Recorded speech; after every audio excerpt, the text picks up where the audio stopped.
let's get this started. Hopefully you guys can hear me.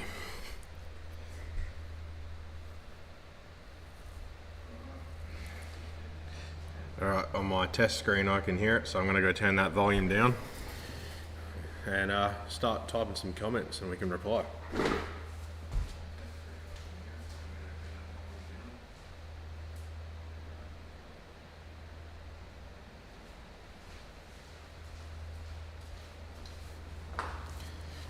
Ooh. Shows we got 7 people here, so come on. Surely. You can see down the, where's it going to point to? Over there, right there. The counter, YouTube counter, how many people are on here, so come on, start typing comments. You guys wanted answers, so this is what this is for.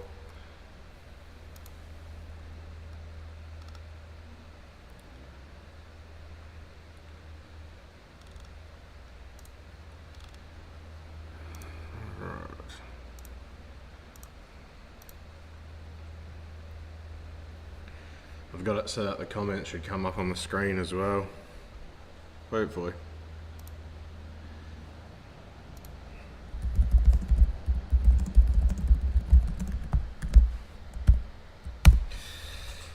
Anyway, for those who haven't typed a comment yet, obviously you can see drift cars behind me. Ecotec turbo manifold here from corn-fed boost, G45 turbo here. You can see some factory ECUs there. We've got Tuna Pro up and ready to go, so hopefully that will work. We'll see with our screen sharing. But come on, there's 10 people on here. Someone's got to have a question to type, surely.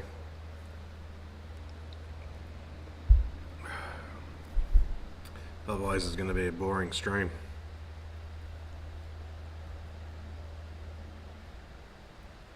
Well, hopefully you guys can hear me. I need to know, what do you guys want to know about tuning on the factory ECU setup? Got any questions, let me know so we can run through it. If you got any questions about Ecotec drift car, what it is. Hey Bam, how you going?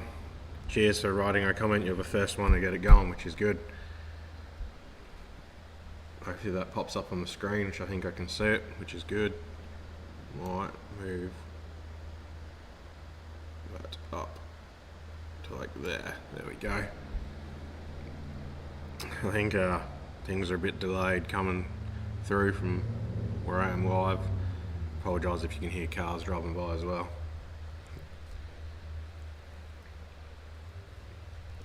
It's Friday night. What are you guys drinking? Gotta make sure you got the essentials.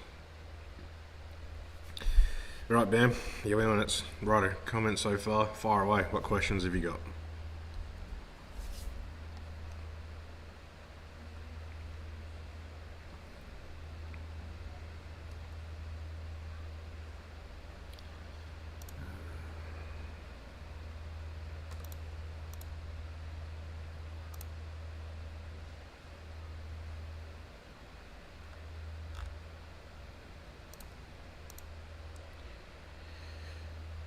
Stavjet, how you going, man? Cheers for jumping on the stream. Now, I know I don't need to ask you anything what you want to learn about tuning, because I know you got that all covered. Hopefully you get some more people commenting and get on there, but you might have missed it before. I don't know if you've seen anything before, but obviously I got the drift car behind me. It's a Turbo Eco. I got Ecotec manifolds from corn-fed boost here and a Pulsar G45. Just thought I'd put them on show. It's just a stock Eco just to bolt everything onto, just for the hell of it. But yeah, hopefully this picks up a bit, because I got a lot of beers to get through. Alright, let's see where else I can spam this. Hey Josh, how you going? Cheers for jumping on the stream. If you got any questions, man, fire them away. Oh, stab jet, I know, man. I'm waiting for that bottom end. There's going to be so many photos taken of that thing with turbo manifolds, intake manifold mocked up on it.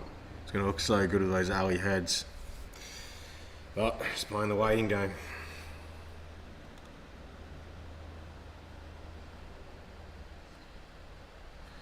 Alright, where else can I spam this? Oh, a couple guys here.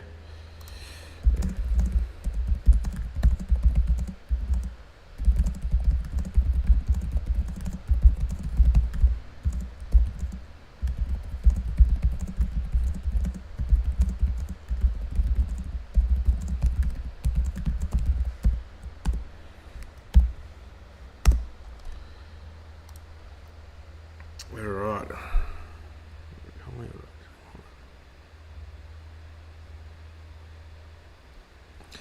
Yeah, subject is a myth till then.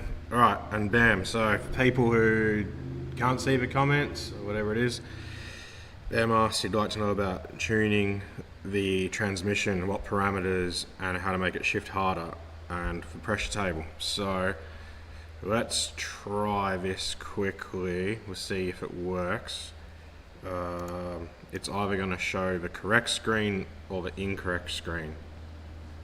So let's see what it does. Hey, it shows the correct screen, except I am the wrong direction. Let's rotate me. I hope this doesn't cut out the camera. What we got? Transform. Alright, cool. You can see me down the bottom. See the screen. So, actually, I need to bring the live stream up so I can see the comments.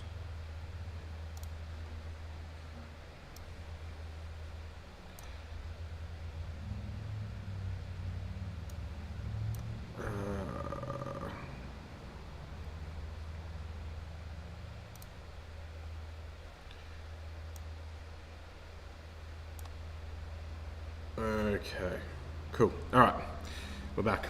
Alright, so we've got Tuna Pro open, we've got VY, bin file, VY XDF. I don't have the new XDFs on there. I don't like how they're all laid out, so I've got the original one because I prefer that. So to start with, I always select this here to parameter. I think some people have it as ordered list or parameter type. I don't like that. I like category because, as you can see, everything is nice and labelled there. So you can go to automatic transmission. Here you have a lot of things here. Now the tables that I like to do for it to shift harder to start with are these force, motor, pressure, PSI versus TPS versus speed. Open that up. You can see it's here. Now this is up the top here is your throttle percentage. On the left side here is your speed. So you can see here there's like no extra pressure added until like 12.5. A standard good start, it might shift too firm if you're liking it might not be firm enough, is here. I just make these all the same as the top one. So say like 5, 10, 15, 25, 35, 50, 60, 70, 80, and then all this here I just go to 90. 90 is the max you can do, is the max pressure there is, but that's where I go anyway. So I'll just click save on that, reopen it so it's not a reb. So if you can see here, that's a good starting point. It'll firm the shifts up, but like I said, it might be too firm, it might not be firm enough. This one here is the shift point's over 103 k's an hour. Generally when you go to 103 k's an hour, you're going to have the throttle more than 50%, if not you'll be racing, so you'll be at 100%. So it's already maxed out, basically. So you could just do the same thing for like here, just do this to like 90, so that it covers everything. I usually find from logs that people are always above 70. They might not be 100 because they're chicken footing, so you could do that. Whoops. Or 70 because I was syncing it. 90. Now the other tables you can do are Now, where is it? Force motor pressure added. So these ones here, 2 to 3, 3 to 4. I haven't played around with these too much. I know I've set them at about 6. Sorry, I'm so used to pressing enter. So you can do that, adjust those 2 tables, and those should get your shift pressures up a bit more. So that's that there for now. Let's get out of this so we're fresh and ready, and go back to me here. Alright, and let's get this over here back to where it was.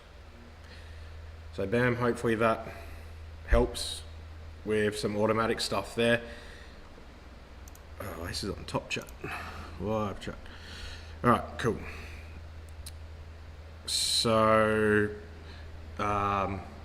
yeah, that's a good starting point. That's not everything there is to the transmission, but for the person who's starting out, just for lack of hopefully not damaging anything, that's a good starting point. And Pranjit Gaming, what OS do you normally use for the tuning laptop? So people who don't know, not savvy with computers, OS stands for operating system, which is like the Windows or Mac or Linux. Pranjit, it doesn't exactly matter. I used to have a Windows 7. I always use Windows. I should state that if that's what you're asking, but apart from that, I used to have Windows 7 until that computer started slowing down too much. This one has 10 or 11, I can't remember. I bought a gaming laptop because video editing for back when I was doing YouTube properly. Yeah, it does everything you need to. Like, it's got an i9 processor, I can't remember, I think it was a 3060, NVIDIA 3060, graphics card, SSD, and 32 gig of RAM or something. For basically, if you've got an SSD, it's awesome, that'll help. As much RAM as possible, a good CPU. It's basically all you need for tuning graphics. You don't need a graphics card. In the inbuilt one works perfectly fine just for a tuning laptop. But yeah, Windows is my preference.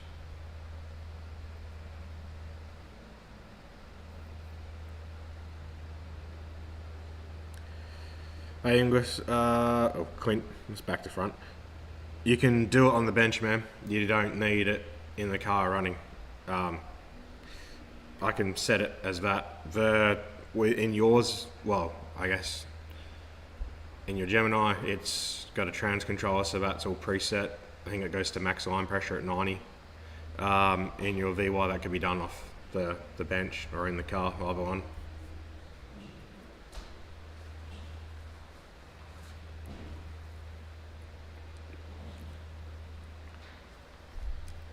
I'm getting messages now. This is Pacific Stream, but you know about Microsoft, very cool. I don't know about any of that Microsoft recall, and no, Pranjit, it's all good. While this is about tuning, this is also anything Ecotec related, tuning related, or just anything in general. We don't have to stay on topic. It's just this is just a stream to help people out. We're just focusing on tuning side for this one. No, I haven't heard of any recall for that. I haven't really looked into it. I try not to. These days I used to be very tech savvy. These days I just blasé about it. Know enough to get me by, but I don't keep up with the trends. It occupies too much of my time, which is limited as it is. No, Josh, I haven't, because you have to do, that doesn't have the enhanced, it doesn't have real time on it, so I never bothered. When I had my VY L67, I only did that in real time with an NVRAM, and that L67 map, beta map bin, whatever you want to call it, doesn't have real time enabled on it, so I never bothered. I did actually read on that forum the other day that the one hasn't had anyone report back to him if it works or not yet, so I guess it's still up in the air. If I get another L67 VY, maybe I can try it, or another VY Eco. I do have video froze. I think we're back. Right, video is freezing for a bit. Heltec, operating system, anything will work. Mac, Windows. I think they work on Mac, but anything's fine, man. Whatever you can download the software on is all that's needed.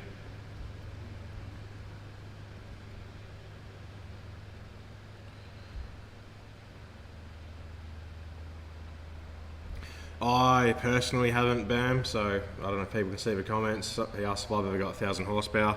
I personally haven't. There's multiple 900 plus horsepower cars through autos, so that's on the dyno. In a manual that would have breezed over 1,000 easily because of high stalls, they rob some power, plus auto boxes rob a bit of power as well. There is a VN back in the day, which was only done at the strip, but based off the weight and mile per hour, that should have been over 1,000 wheel. There's obviously a 4.2 stroker that's gone 1,200 plus, but myself personally, no, I haven't gone over 1,000. The blocks can take it, the cranks can take it, if that's all you need to know. But yeah, I personally haven't.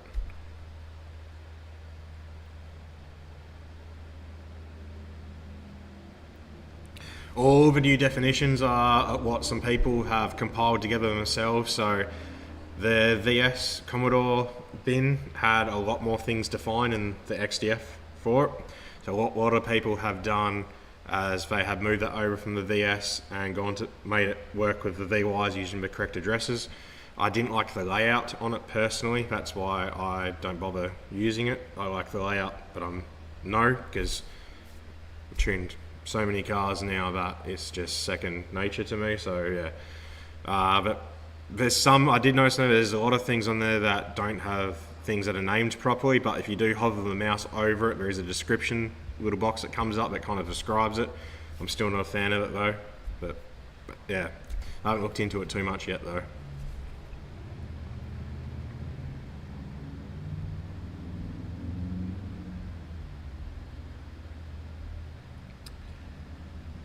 Hopefully it won't go rods out, Clint. We'll see. Well, it's on the 5th, I forgot. I don't even remember. Oh no, that's a Sunday, isn't it? Yeah, no, should be right. No worries, Brendan. Any more questions, man, while I got you on here and commenting? I don't know if you missed the bit where I went over to Tuna Pro. I can run through some things if you're interested. Alright, time for another.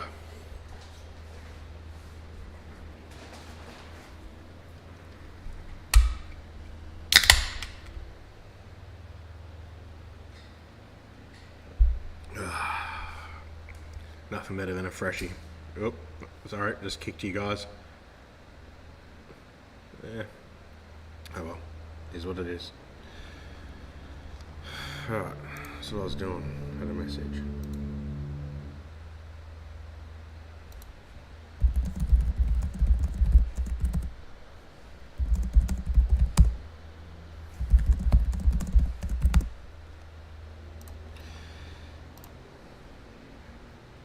Alrighty.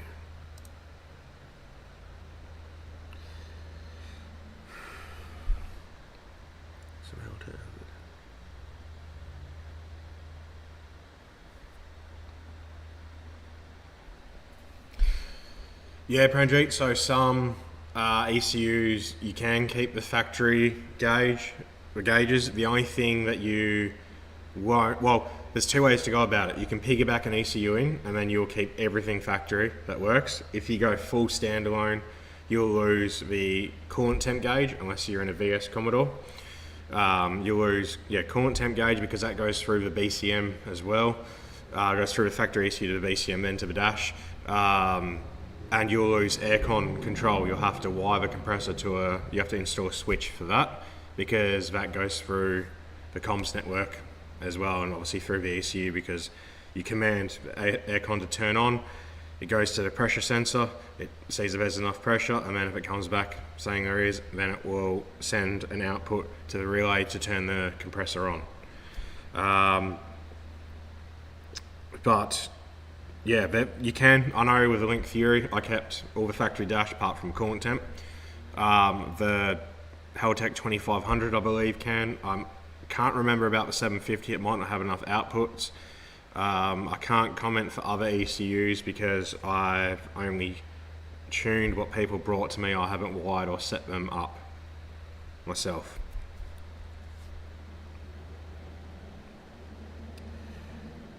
Quality of most engineering products are good. I haven't found a single issue with any of them. I'll be working with them pretty closely soon, hopefully, doing a bit of a collab with some stuff. I just got to think of some stuff to show or what they're willing to work with me with, etc, etc. You know how it works. It's a give-take situation. I'm not asking them to give me stuff for free, and I've got to be able to promote their stuff that's beneficial for them in a certain way, meet that middle ground.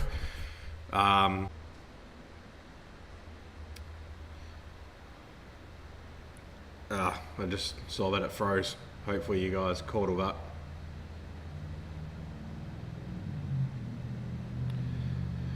Alright, let's have a look.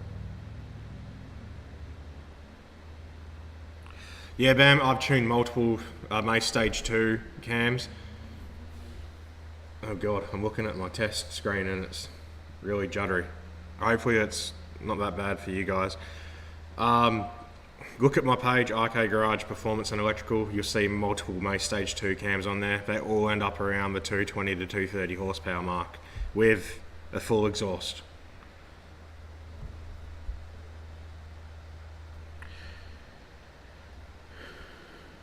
Right.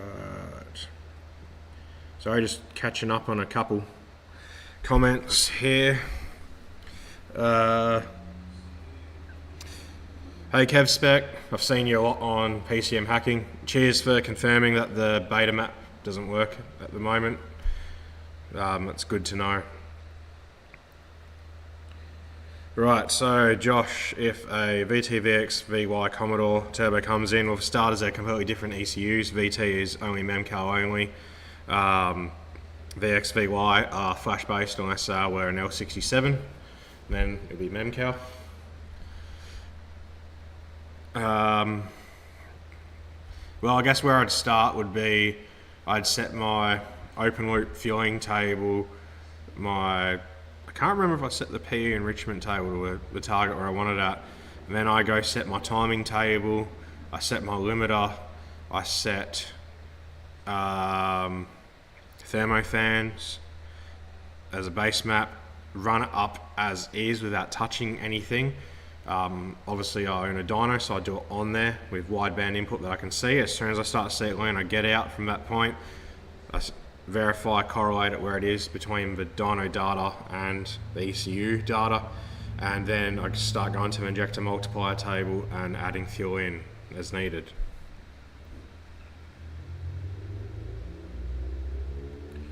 Hey boys and trick shots, how you going, man? Let's have a look at this. Yeah, if you top swap, it will need a custom tune. In that sense, it's easier just to swap the whole thing, including the harness and ECU. If you get the same model harness and ECU, it will plug in and start. You'll need to know that's chip in the ECU, but the harness wires are all plug in. That is a lot easier. Otherwise, you can just do a top swap, but then you need to do head gaskets, limb gaskets, probably exhaust gaskets because they're always leak. So, and then a lot of extra labour in that sense. And then you have to get basically a full. You can just have it flash to suit, but never quite accurate. You kind of need a full dyno tune at that point to see where it's at. Bam, which did you miss most of? What part was I talking about?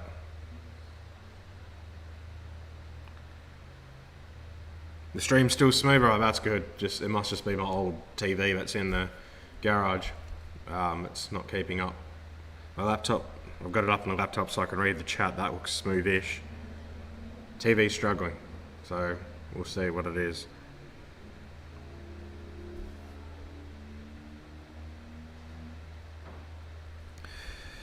Hey Jake, I don't mess with mathless stuff because the owner per se of CalMaker won't sell it to me. You need CalMaker to go mathless on the factory ECU, unless if it's, what is it, VN, VP, VR ECU. I would just leave a single top mount, run a math. It's happy days. It'll be safe. You won't blow it up.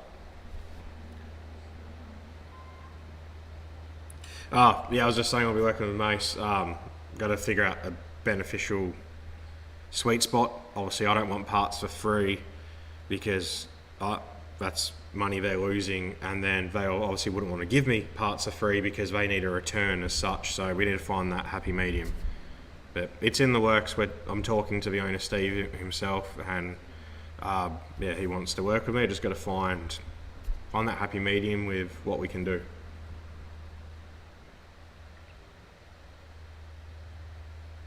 Yeah, you can convert to the VISU, but I can't remember if VISUs or not, but you lose sequential injection and you go to batch fire, which I'm personally not a fan with. It works, not a fan with it. Honestly, as it does get costly in a sense, if you really want to run twin intakes out the hood and be mathless on an eco, you're better off putting an aftermarket ECU in it. It is 10 times better.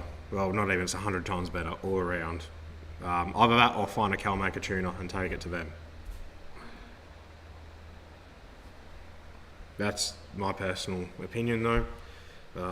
Multiple other people will say otherwise, I guess.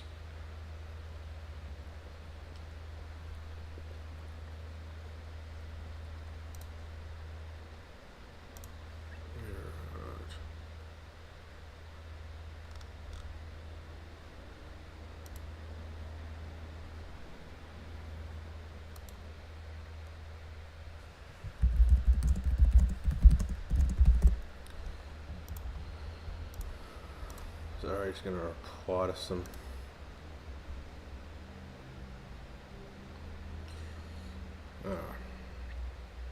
Terry Sello, just reading your comment now. This should be able to open chat. It should show there. Oh, you might need to be signed in. You might have to have a YouTube account and signed in to be able to comment. If this link takes you to like a Facebook browser thing, you should be able to click like the 3 dots or something and go open in YouTube or open in an app or something. If not, open the YouTube app, find this stream and then go back in it, and then you should be able to start talking. Alright, I think we are good there. Alright. Yeah, that's understandable. Jake, at that point, you're spending a lot of money. You could just go less.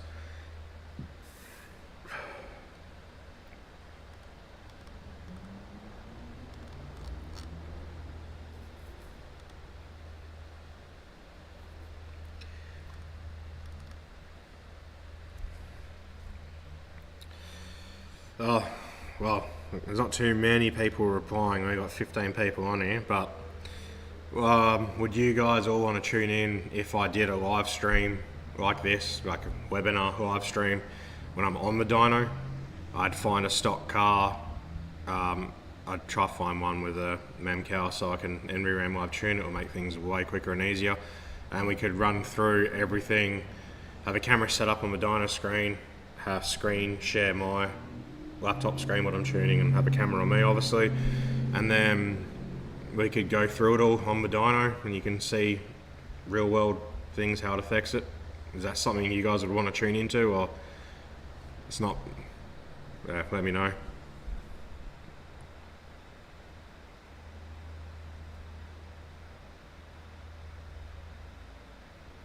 No, you don't need to change your L67 converter. You can still use the Ecotec converter and gearbox. Just make sure you have the L67 flex plate on it, because their Ecos and L67s are externally balanced, meaning external to the motor, balancer, flex plate, or balancer flywheel. So you need to make sure you run the correct one to suit.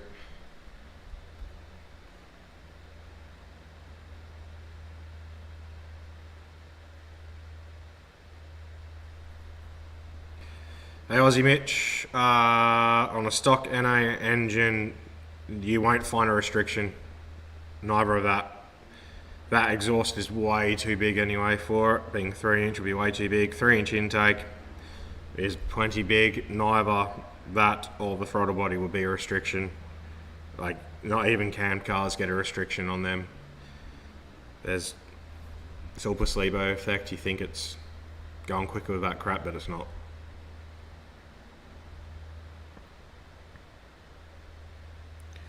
Look, if you just want the car back on the pad, Jake, just run the math, single thing, math on it, get a throttle body that hides it, done. I get an air intake cleaner thing, whatever you want to call it. You can get those big round ones that kind of come down and sit over it. It should cover it, you'll be fine. Hey Brendan, what do you mean by gains versus cost for widebands in an Ecotec, an L67? What do you mean by gains versus cost on that? I'm a little confused.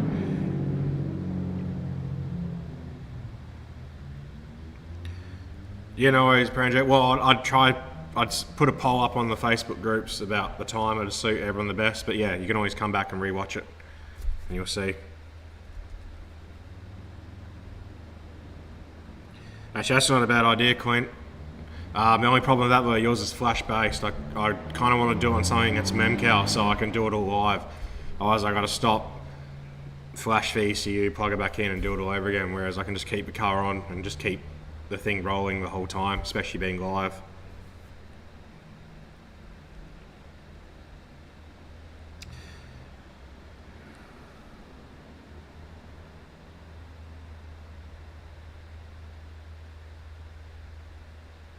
Alright, Bam, I'll come back to that in a second. Let me just answer your pop crackle thing, and let me just answer the rest of these questions here quickly.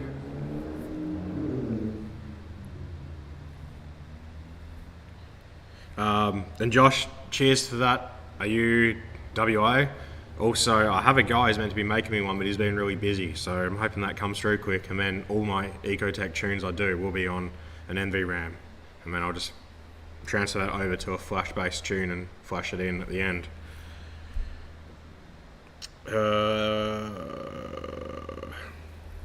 Right. Blazing trick shots. Do you get You do get a little bit more power out of it because of the top swap, but you also run... Well, it's yes and no. You do get a bit more power, but you have to run less timing to suit. So it's a very fine line per se. Personally, if a hollow L67 motor came up, I'd be getting that and going from there. But then again, top swaps do live forever. So yeah, it just whatever you come across, really.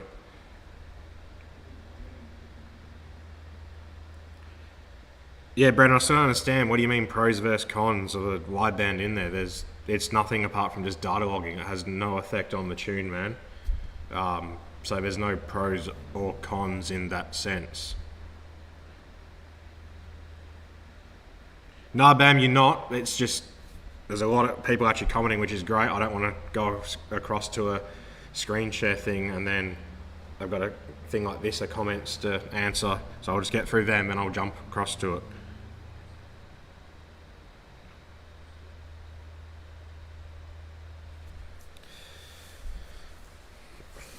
Hey Wade, yes, sweet. So it seems like there's enough interest for a dyno stream, so I might do that. Out of curiosity, are you the Wade on PCM Hacking who's been uploading tunes for years and years and years?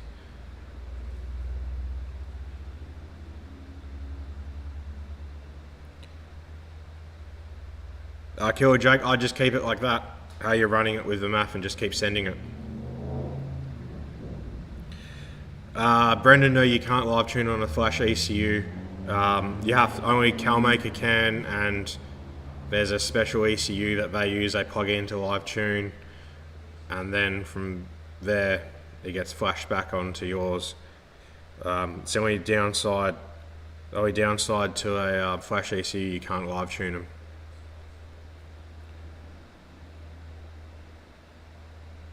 Killer Wombro, that's alright then.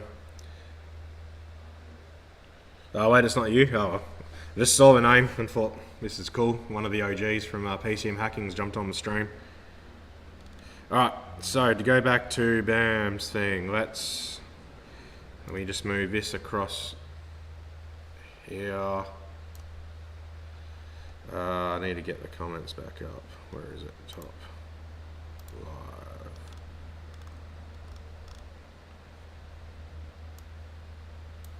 Alright, cool. I can see that. Let's go back to screen share. Alright, that should be working.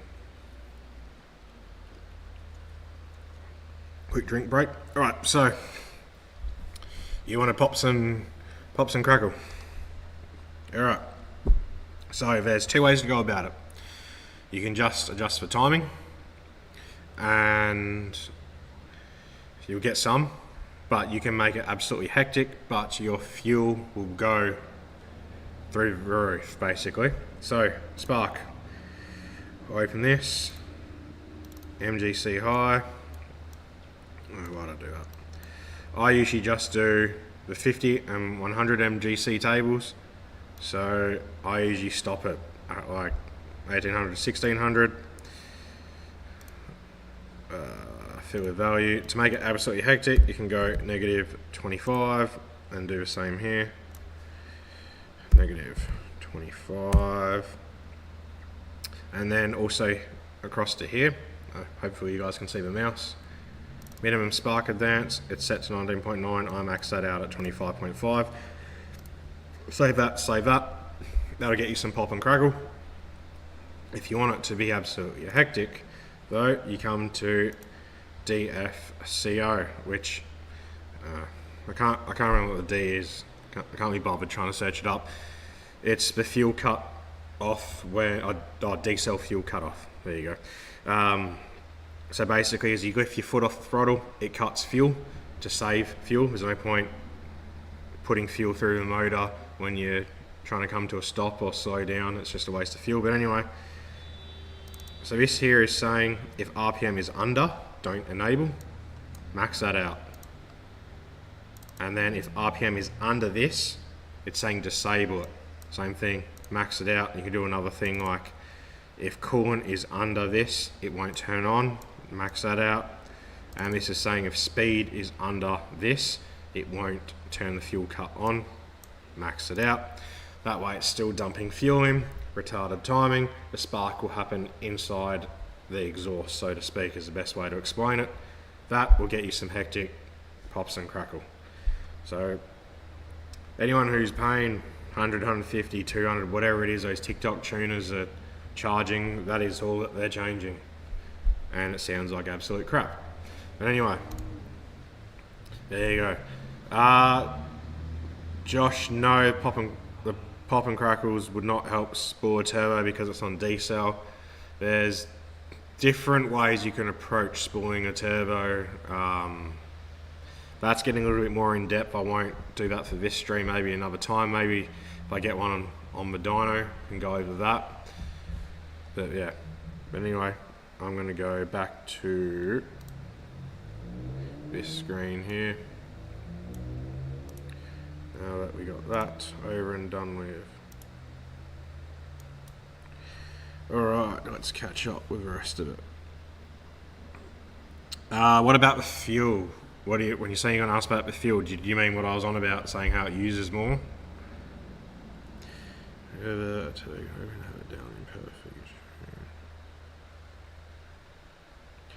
Oh, awesome, Wade. So you're another WA local. Yes, sweet. Flick me a message if you want some tips or you're curious about what parts to put in. There's some things that you really shouldn't skimp out on for it to be successful. A lot of people skimp out on fuel system. If you don't have that, then you're screwed basically. There's two main things. Never skimp out on fuel system, never skimp out on tune. They're the two things that will keep your car alive. From there you can get a cheap turbo, cheap manifolds per se, but fuel system and tune are the two things you should never skimp out on. They will turn your car from a running car to a blown up car very quickly. No dramas, Bam. Apparently that is something I'm not going to talk about. I've released videos before saying why I won't. It turns it into an absolute flamethrower with the method that that I figured out how to do it. Other people, I'm pretty sure everyone else has copied me from a tune that got leaked ages ago, that got taken down pretty much straight away. Well, probably a couple of hours later once I finished work and found it. someone else might have done another way. I highly doubt it, but if they have, then I don't know. And if they say theirs isn't a flamethrower and they've done it the way, or another similar way to I have, it's just because I haven't got the exhaust hot enough. Yeah, but I'm not going to release that. It's not safe for a road car. Killer Bamits, glad to hear.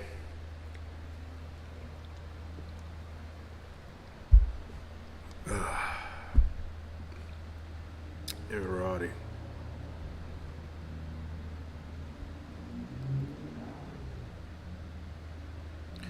And another reason I don't want to release it is all those TikTok tuners. Some person figures it out the next second, they're all selling it. They're, in a sense, all making money off something that I took the time to figure out and create, and then I don't see anything for it. Which is, I guess, some people might think is selfish in a way, but how can I word this? It's my intellectual property. Like, I took the time to figure out how to do it, and not only did I take the time to figure out how to do it, but I figured out how to do it so it still drove nice. In an automatic car, it still drove like factory. Yeah. And then just for some TikTok guy to make hundreds and hundreds or thousands and thousands a year off it when I don't see a cent is because they're just money grabbing, whereas potentially it could blow someone's car up, it could set the car on fire, it could get someone's car stickered, it could set scrub on fire, you know? So there's a few things to it. People just think I'm gatekeeping, or I don't want to share it, but there is some actual reasons why. But yeah.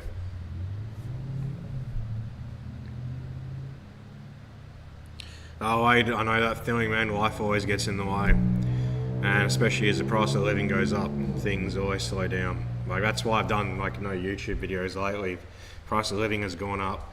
I don't earn as much as what I did when I was building EcoJet, and also I've just done, well, still doing, but we've done lots of the backyard.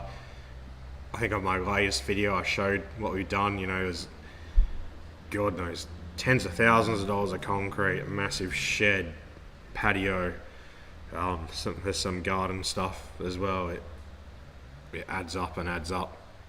So yeah, I understand, slows down.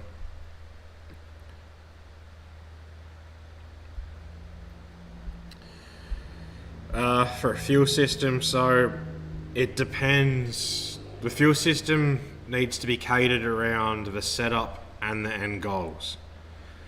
So there's not a set fuel pump or set injector that you can say, because everyone's setup's different, everyone's end goal is different, and certain injectors will max out at certain spots. A lot of people put L67 injectors in. I think they max out around the 300 horsepower mark. I know it's an L67, I'm not too sure on a turbo eco. But at a bare minimum, I'd say like a Walbro 255 or a Bosch 040. A Bosch 040 is an in-tank pump, which people think is an 044, which is external. I don't even know if they're sold anymore, but that would be the bare minimum. You can put like a Walbro 460 in. There's Raceworks versions and other brands. For injectors though, if you're staying 98, you could go like the Siemens Decker 60 lbs, 60 pound injectors, or 660cc I think they are. Otherwise, Bosch 1000cc's will always be a good safe bet. They will do more than what you can handle in 98, as in what the motor can take safely in 98, or they should get close to 600 horsepower in E85. But yeah.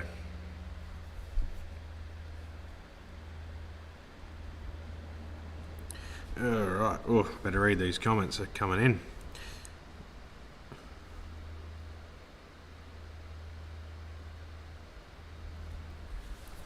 Hey Horsham, is this Speedway in WA or over east, or I'm not sure if I have it in South Australia, or south I guess.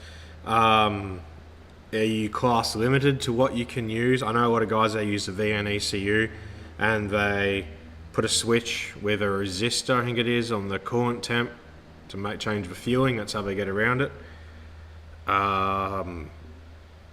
Those speedway cams can be bloody awesome though, I know that much. Hey Hato, I wouldn't do the computer pack from Mace, I would get a custom tune to suit. The Mace Stage 2 is perfect.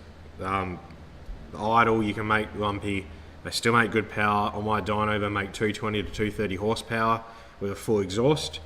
A stock car I've had on there before and it made 150. That's probably on the low side, maybe like 160, 170, maybe on the high side. So you can figure out your gains from that, which is about right, 50-ish horsepower, give or take, 50, 60 from a cam. But yeah, I'd go Mace Stage 2 and get a custom tune. And that's a dyno tune, not some road tune to suit. Hey, busted off. I've never tested it on a road car. I've only done it on that white car that I developed, that lumpy idle tune, which is a bush hack. And it's always just like foot flat out in the mud pits and salt lakes. But it would definitely be worse because you're just dumping fuel in when usually it'd be turned off.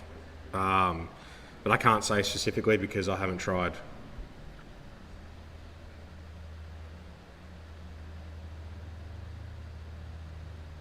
Yeah, cheers, Pranjay. I'm glad that you understand because yeah, I get some lengthy conversations from some people about it.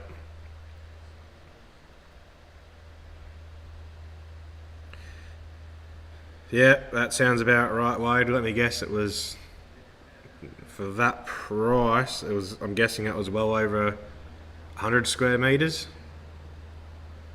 If normal concrete, if exposed, then what, 50 to 60-ish square meters for that? No worries, Hato. Anytime, mate.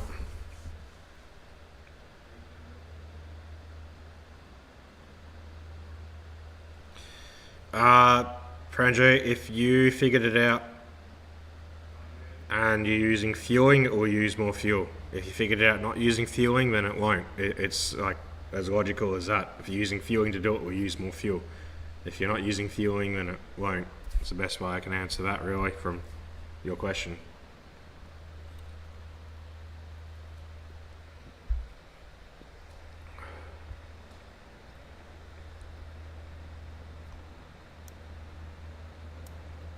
No worries, mate.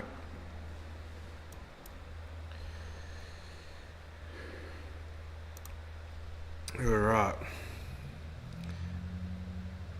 Well, this is also based on the factory ECU. Is there anything you guys want to know about aftermarket ECUs? Like, I got the link in Ecotec software here. I can bring them up with a tune on there to run through it if you guys want to see something rather. But yeah.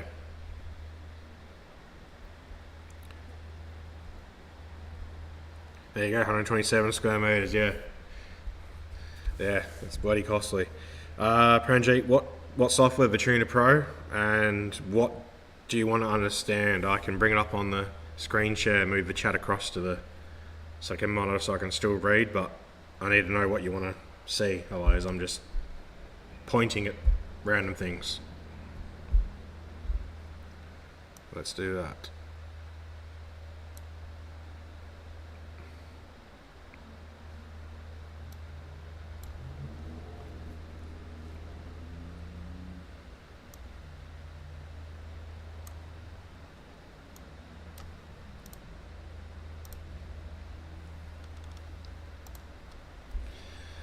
Alright, move across to it.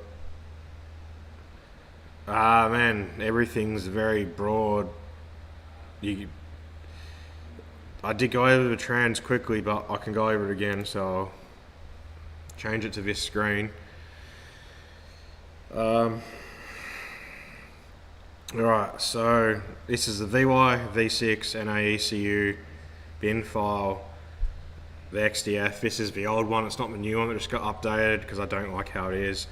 So to start with, this bit here, a lot of people have, I think, this on by parameter type or ordered list. I don't like that. I like going category because then it's in black and white essentially what it's doing. Alright, no VATs is in option flags, which is that's disabled. Where it says set equals off means it has to have a tick on set. This is where you can turn it to manual. There's more to it, you can't just click that and it's manual. There's a few other things. This is for get drag, etc, etc. Throttle follower tables.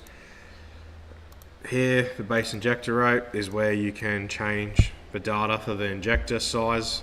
There is a kinge flow or nidge flow, whatever I can't remember how it's spelled to pronounce it. Has a Excel spreadsheet where you can enter it in, it will spit out this number. Chrome's new one, you can just type the CC value in, which helps. You got your spark tables, high octane. So obviously you've got, this is your MGC reading, this is your RPM. So this is up to 4,800, this is 4,800 to 6,400. You have the low table. It goes to the low table when it detects knock. That's what the difference is between that. You have your idle spark. This doesn't have like LS's where you can swing it either way. This is just a set degree of over temperature, really. Got your open loop. This one here is a table that's been referenced to lately. So that's factory. Say you had a boosted car, you could just smack that in 11.8. Argument's sake, we're just doing an Ecotec. Actually, I usually like 12.7. Some people like to mess with these power enrichment tables. I personally don't. P commanded. So this is timesing the P command here. The core, just leave that at 1. There's no need to change that. Once again, if you boost a car, you could change this to 11.8 from there. This is I've never bothered with that table actually. And this is where it enters PE value. Obviously it would reference over these two. So to enter power enrichment, this is saying your throttle needs to be above this amount, so you could change that to lower or higher, whatever you wanted. And then once it passes this TPS value, it also has to be above this math MGC reading.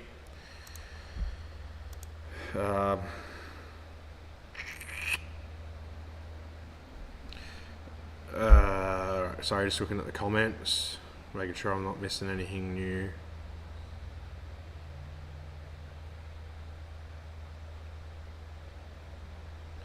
Alright, thermo fans here, low cooling on and off. So from factory, the first fan comes on at 104. I set them way different to that, especially if you've got a different thermostat in it, and that's where it turns off. And then high, it turns on at 107. So when you hear your thermofans come on from factory and you think your gauge is bad or whatever, there's your readings. And here's all your auto things. I'm not gonna, if you want to up the pressure, use this one. This is your speed, this is your throttle position. Adjust it, see how it goes. I did run over it earlier. Once your stream ends, you can go back in the video and find it. Yeah, that's that. Alright, so while I got this open, busted off. So the ECU data, so you want to go this, when you download the whole thing, it should come in a zip file.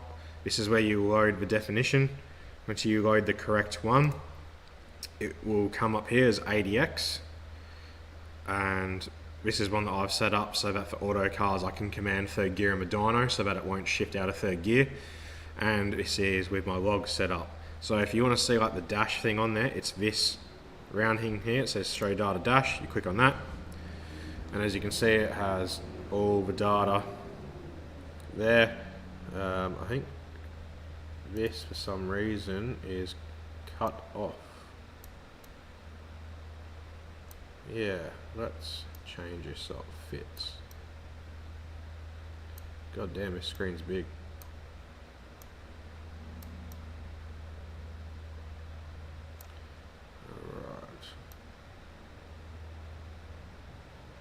There you go. I think I should see it. Alright, cool.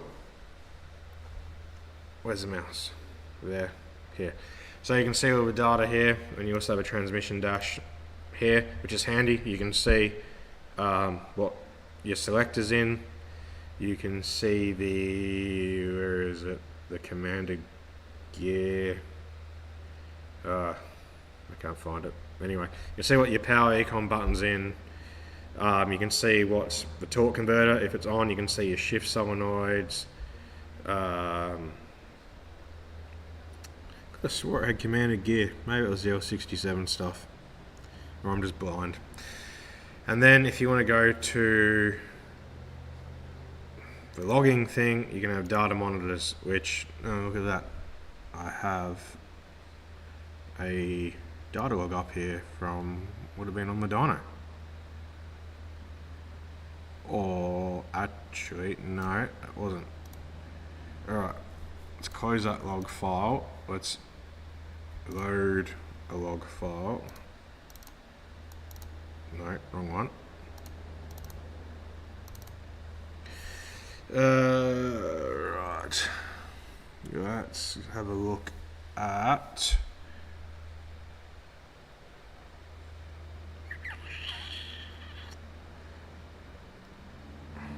There you go. Here's a top stop one. 6 dyno pull.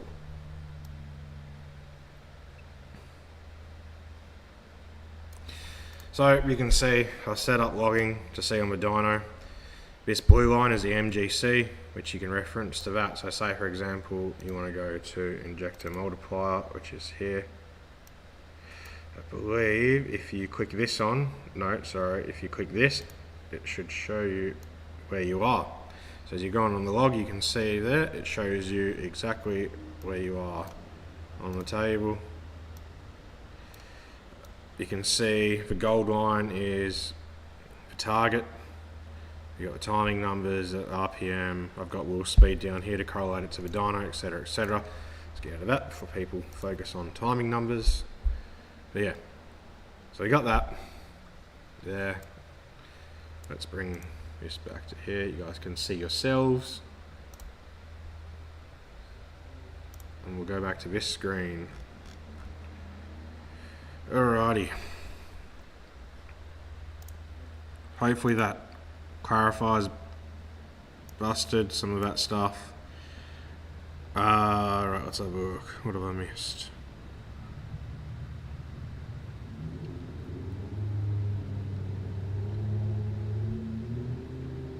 Oh sweet, so any cam extractors, I know a lot of people put 750s in those classes now. I've actually tuned a couple for the series here in WA.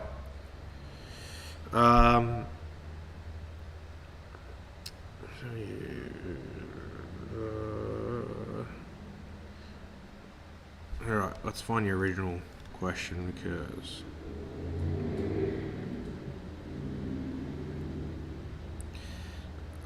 the only real tips I can give on that is really it's just the tune-up file on it. It depends the fueling and timing that are in it.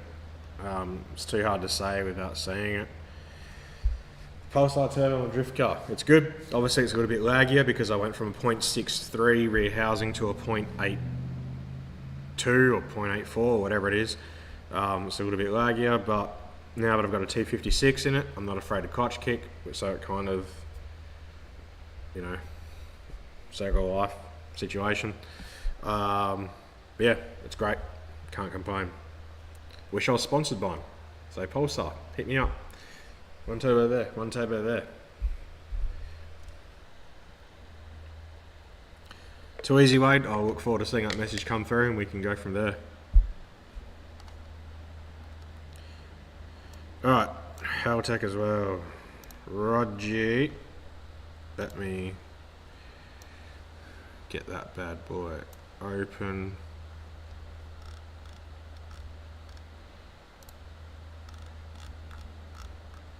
Where'd the chat go? Oh, that ain't good. One sec.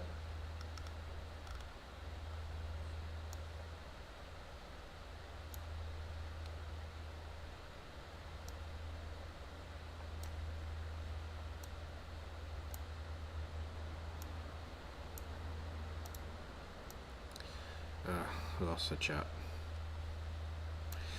Oh, alright. Oh, that's doing whatever it's doing. Oh, that might be why. Let's open Ecotec And let's open. Let's open Ecotec's base map. Let's find it. Ecotec's NA map. Alright. There we go. This is Ecotec's NA base map. Has nothing to do with me, but I can run through some stuff. So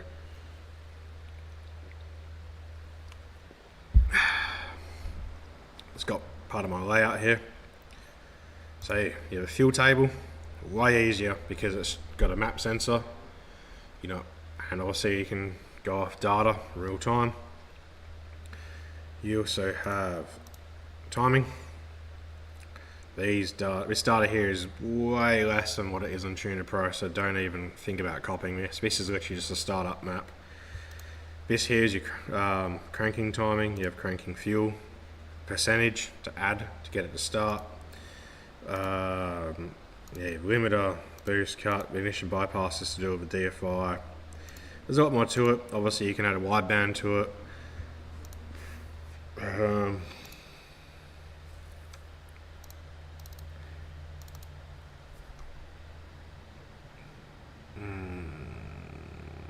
Let's just go.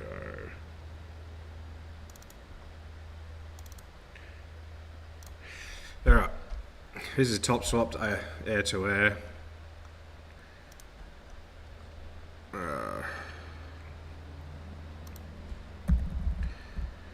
We have a data log here. This was when I was on the dyno with it. You can see this tan line is my target fuel.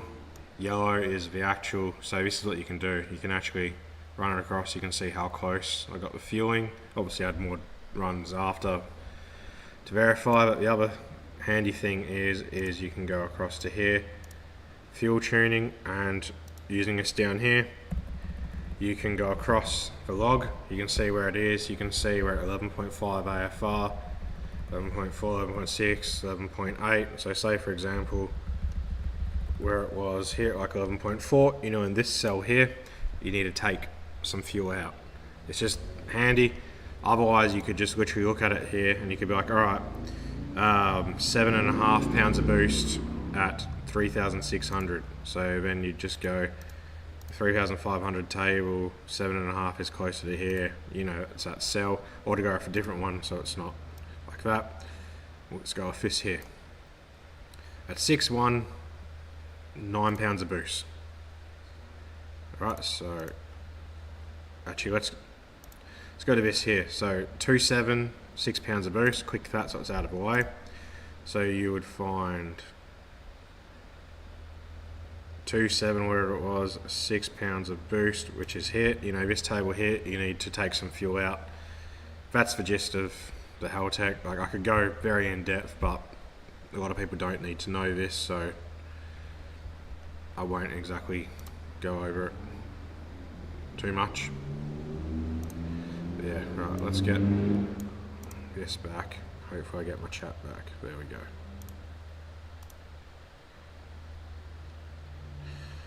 The turbo in my drift car is a GDX 3584 RS Gen 2. For two reasons. One, because the Gen 3 costs a lot more and I don't need to spend that money on it. And two, the turbine wheel is bigger, which I'm not going for max horsepower out of this. I need it to be snappy and responsive because it's a competition drift car. So small turbine wheel will spool up quicker. But yeah, GDX 3584 RS is the gist of it.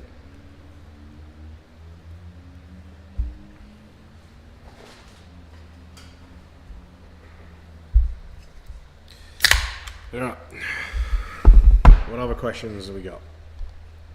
Far away.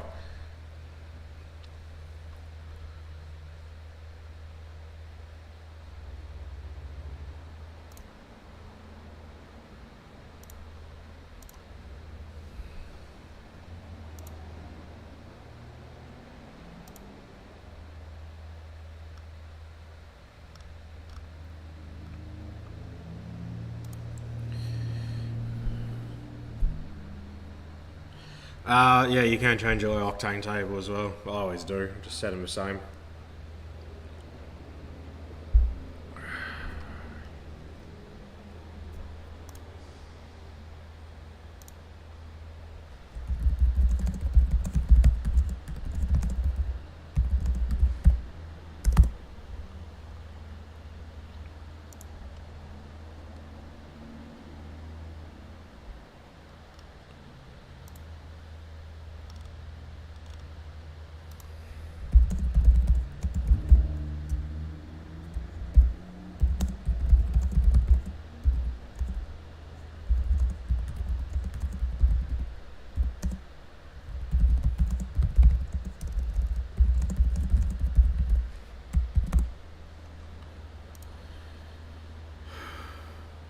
Alright, sorry, I was just refining some things.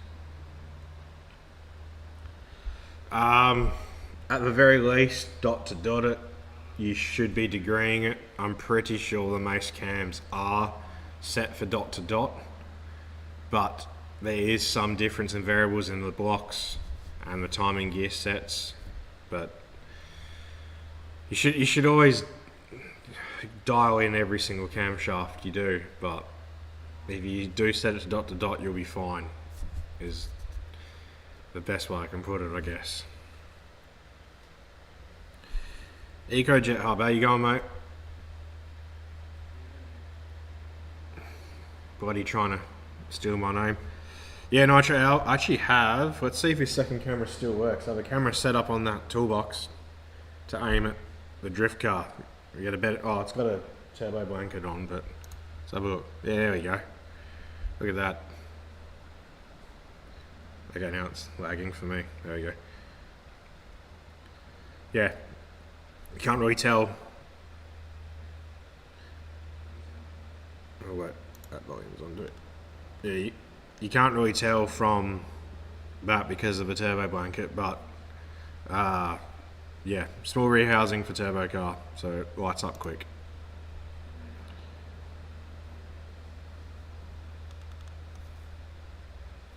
Alrighty, we're back.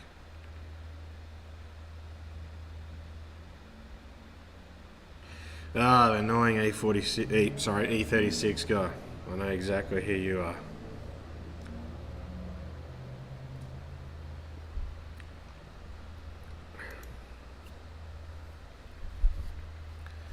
So what's everyone up to this Friday evening? Apart from being absolute legends and tuning into this stream. What's everyone drinking? What's everyone doing?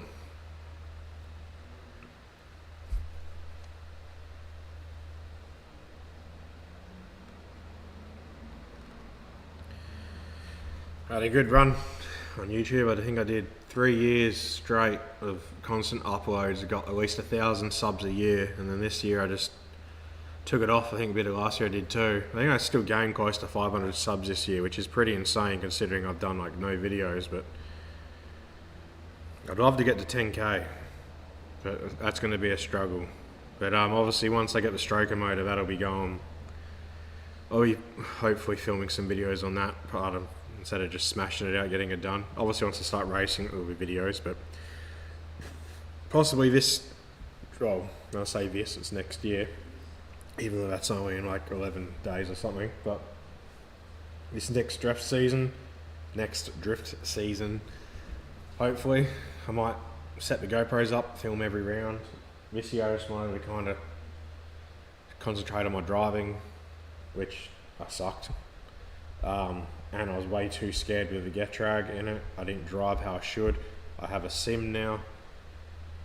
That's been very, very helpful. We'll see how it translates in the real world though, but I'm hoping this season I can not necessarily win battles or get through the rounds, but at least put a show on, fill the zones, and hey, if I make it past top 32 or even get into top 32, then I call that a success, but I'll try film it along the way. I am building a new car that's going to be caged, so I should have a nice mount in there for a GoPro, so we'll see. I might wire it in with a USB point by it so it stays charged the whole time as well, but yeah.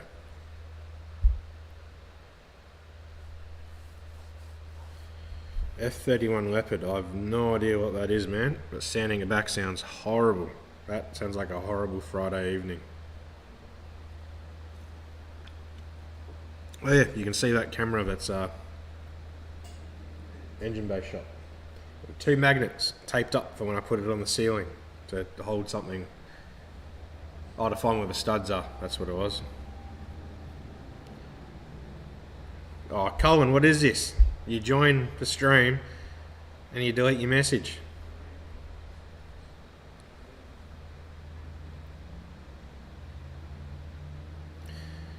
Yes, but no. I had 411s. It's still a heavy car and there's a lot of clutching, especially in comp. When you're chasing, you're on and off the clutch all the time for proximity, and so you don't go into them.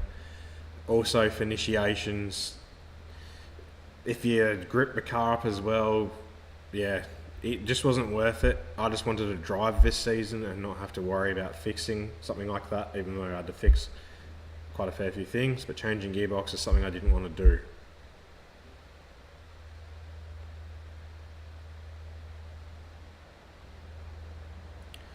Oh, Nitro, how come it's apart? Would have been ages since I last seen a post about it, but well, it's been ages since a stream, so I haven't even had a chat to you about it. Same as with Cornfed, actually. It would have been ages since his last stream that we're both on as well, but what's up with the Turbo VY?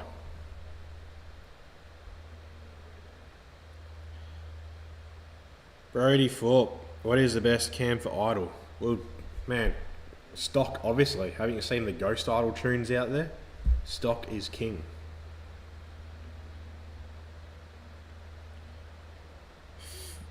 Phil McGrine, that's a sus name as hell, but yeah, I'll give you a shout out, man. How you going? Have you got any questions for me? If you've been following for a while, sure you got a question about something.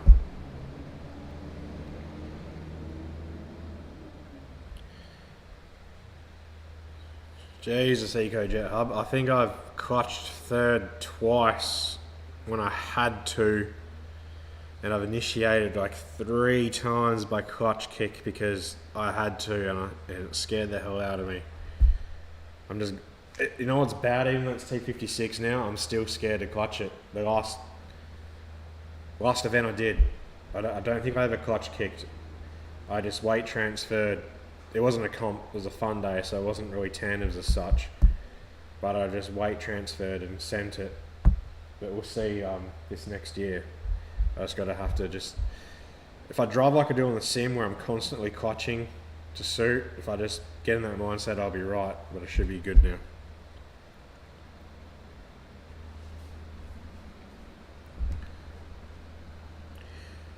Ah, that's understandable, Nitro. Just like someone's comment earlier, life.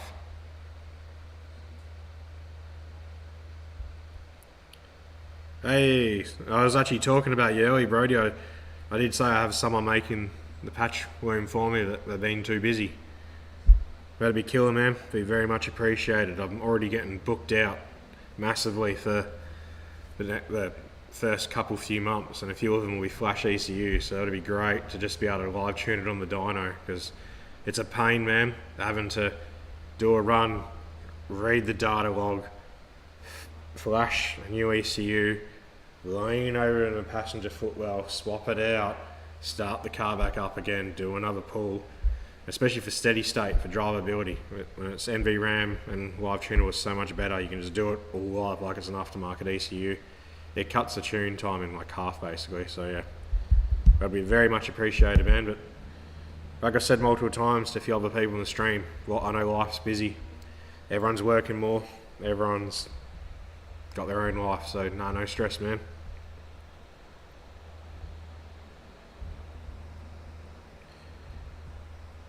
Nah, Jesse, you missed the streams from, oh God, would have been 2 years ago now, I think. I was like 90 kilos back then, I'm probably 20 plus more again now. Yeah, Colin, we'll get that diff welded and then you can do some 6 skids. Plus also, Jesse, pretty sure I've seen a photo of you where you're a bloody skinny bloke now.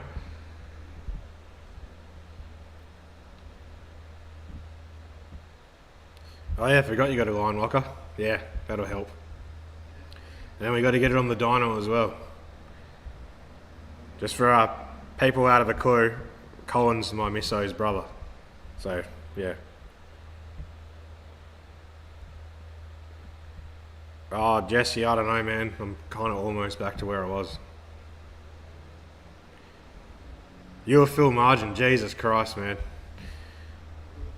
Sneaky.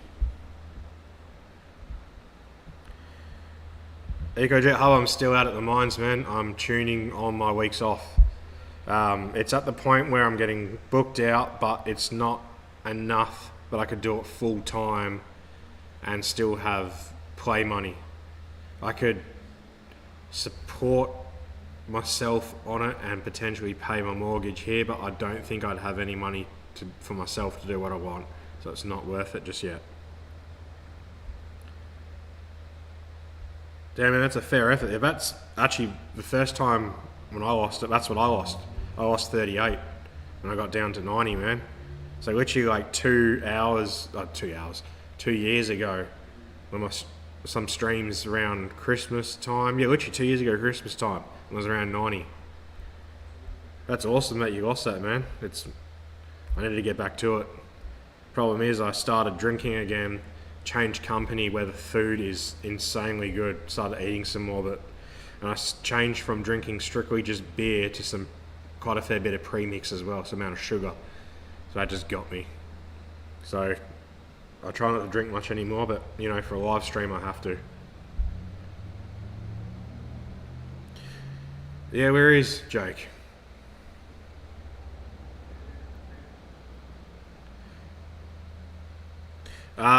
The Mace alloy main cap isn't needed till you're past like 1,000 horsepower, in my opinion, and from what I've been told.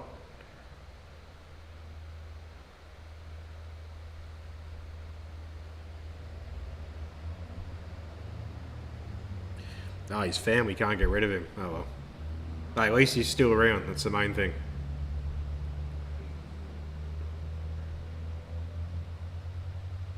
Oh, really, man? Oh. If you're busy on everyone else's car, I hope that they're paying you. Makes it worthwhile not touching yours.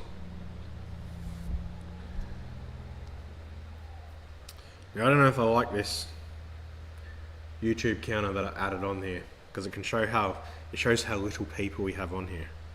Nah, 18's pretty good. I'm pretty happy with that.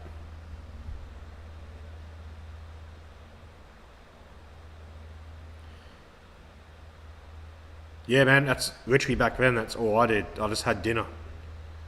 I cut out all drinking, basically all carbs, and just had dinner. I didn't go to the gym though. I guess working up in the mines, and then when I was home, I was building EcoJet all through that. So I was constantly busy. Yeah, makes a big difference to your life, eh? Yeah, standing in front of a full week of work, gotta love it. Diet is more like 90% of the weight loss, man. Like the last time I lost 38 kilos, I did I did nothing but diet. I didn't change anything. I never ran once, never went to the gym once. I just kept working like I was, and well, I guess I was building a car, so I was always busy in the garage the whole time, but yeah, like I said before, cut out as much sugar as I could, cut out all drinking unless it was social events like someone's birthday, and cut out carbs as much as I could. The odd dinner here or there, obviously, but yeah.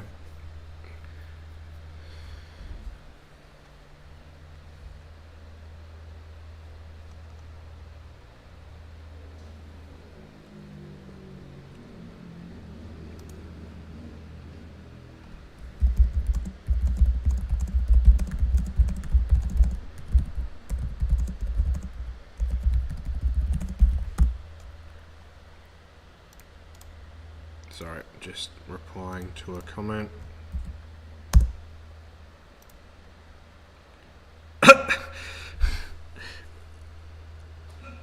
Brody, you're a legend.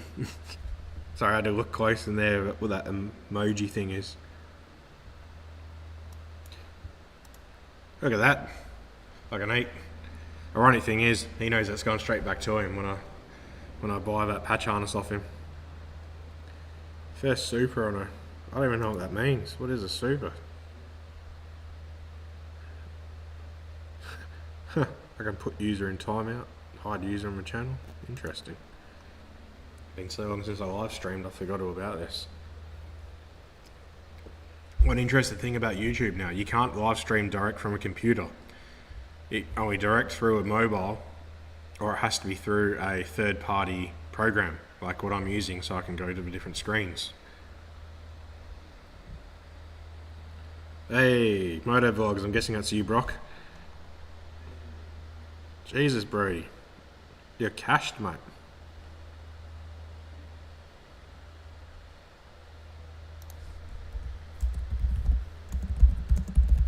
I'm just going to type this in here as well.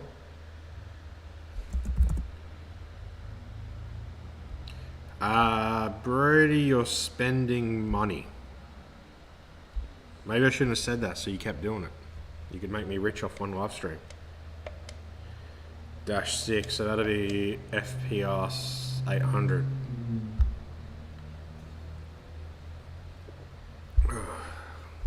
I do have a Turbo Smart one here. Oh no. No, that's FPR 2000. Never mind. That's -8.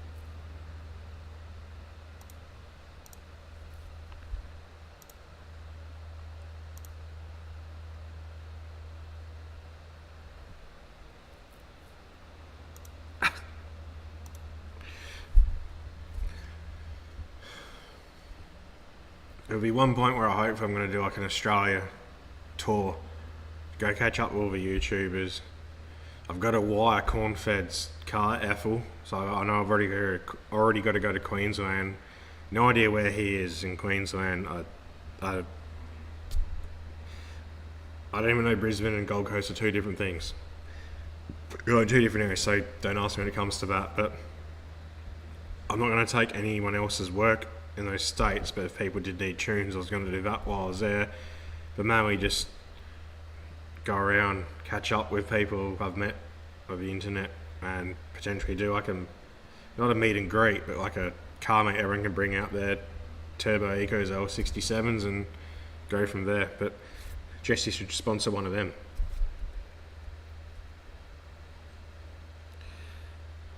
Yeah, no Moto Vlogs, you should have sold me the motor. I was going to go on this.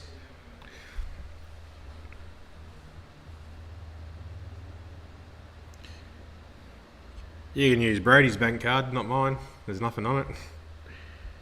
No worries, Bam. I appreciate you joining the stream, man.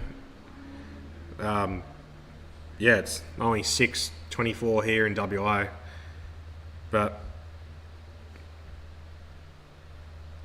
yeah, so it's pretty awesome that people actually jumped on this. It's been a while. I know I did spam the hell out of it over Facebook, but that's to try and get this kind of result.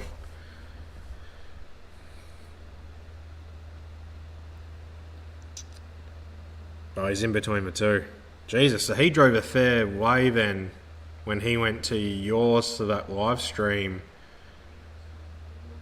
That was God knows how many years ago now. Damn, that's a fair drive. Screw that. Oh, I hate driving. Ah, man, you don't want me to get an E36. I'll break it. I'll blow it up for you.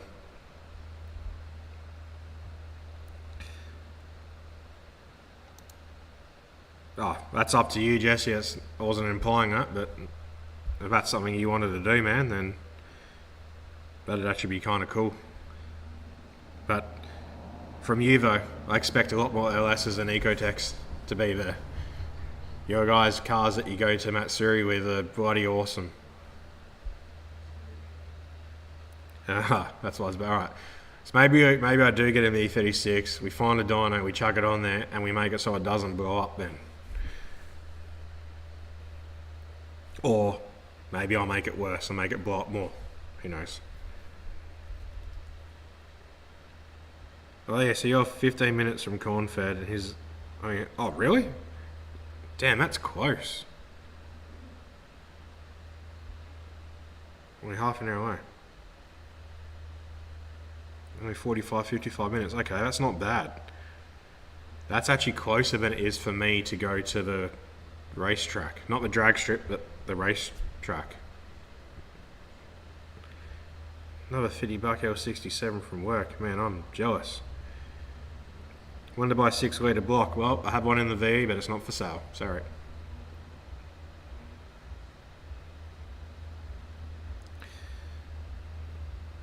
Yeah, that might be a good idea, Clint. I have to see when that is and what I'm doing with work. I'm due for long service, which I do want to take before I lose it. And I was planning on doing it through then. Limiter and clutch kicking, that'll do it.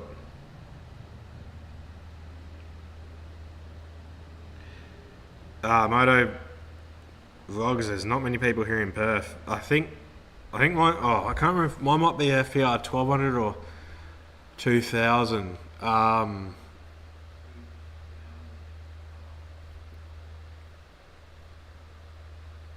I'd sell it, but I need it replaced because it's EcoJets. But I'd have to double check where it is. I think I bolted it to the back of the manifold. But I think it's a -8 one, not a -6.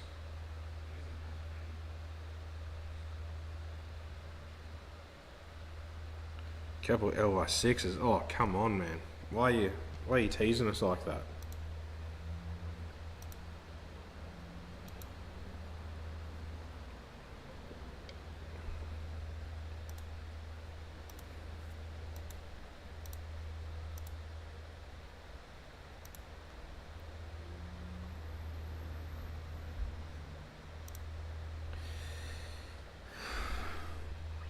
Five Mangs. Who would that be, Clint?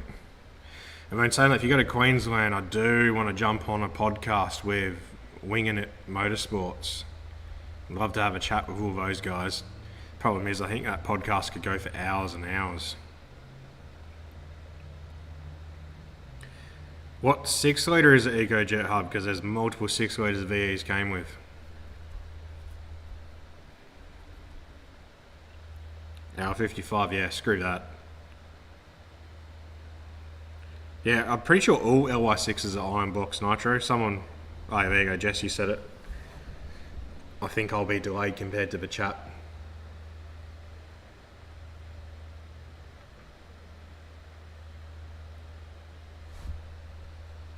Can one of you guys comment, is the stream coming through smooth? Because I'm wondering if it's just my old TV from 2011 that's making it hell stuttery. Oh, L98, that's the good one. That's what you want. I don't want to change the stream settings halfway through. Yeah, multiple people here in WA have made well over 900 on a stock motor with the L98s.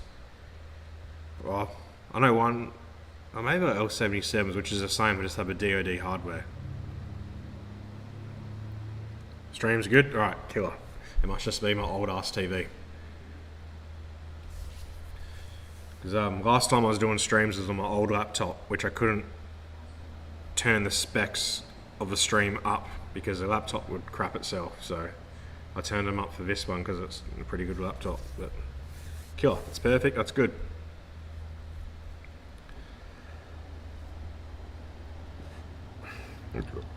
Well, while I've also got Jesse on here, surely someone has a question about Ecotec tuning, because Jesse would have been one of the OGs to tune the factory ECU on social media, at least, anyway. So get those questions out there, because between the two of us, we can argue about which answer is correct, and it could be interesting. So go for it. 1540-ish. God damn. What would that be? 13, that'd at least be 1300 at the wheels. Or at the hubs. Oh, that's right, he had a red DY that had a built auto. That wasn't that 30 plus pounds on a SBE and composite gaskets?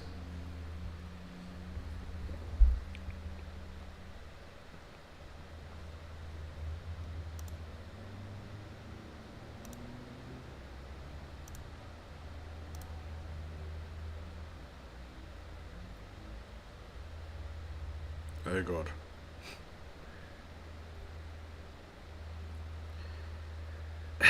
Peak 35 degrees ignition timing. God damn, I know you're joking, but for argument's sake, I so hope you're joking. Hell yeah, he's still got it. I miss your guys' videos, man, when you get it done and then you go send it. I'm assuming in the industrial area where your shop is, you guys would just be sending it middle of the night. Well, it was pitch black anyway in the videos. It was killer.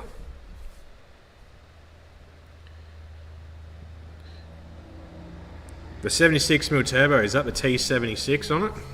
I can't remember, it's been so long.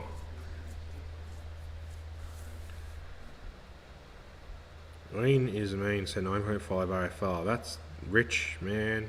You're confusing me here. You're messing with me.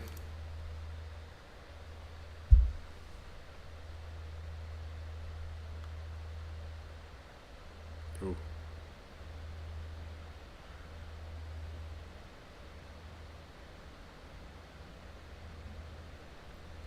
Oh, killer.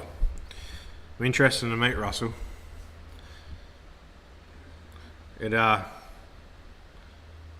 be interesting, eh? Because he's messed me around before.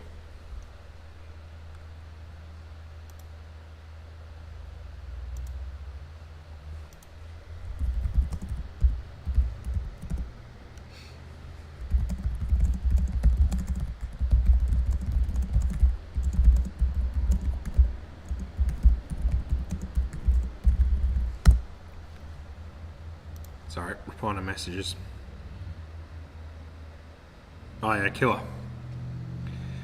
I can't remember if I screwed that turbo up or if I just changed because it was stupid laggy, but I never ran it with the aftermarket ECU.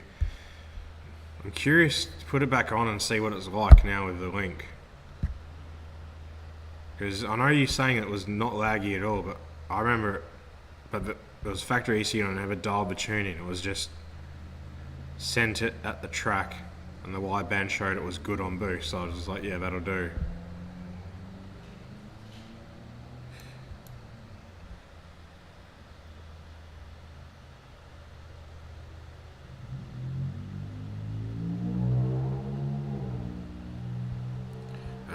Just saw you have a comment. Engine on a stand destined for a certain red VY. Nah, I reckon it will still be Eco. That's too much changing to go to an LS in it.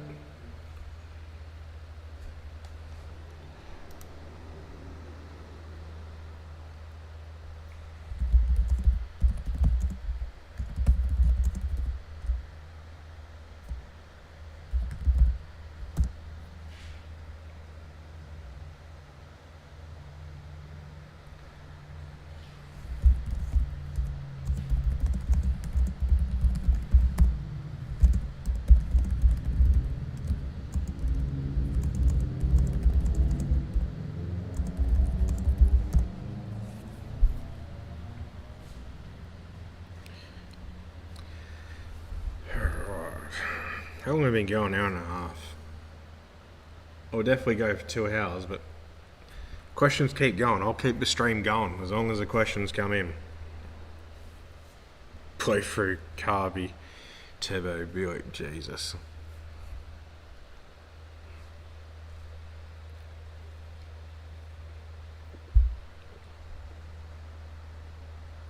I do have to order dinner soon though, before it gets too late. Not being rude, just making sure it's not going to be too late. It's Friday. People don't know in mining, Friday's fish and chip night, so when I'm home on R&R, fish and chips on Friday. Just got to see what time they close.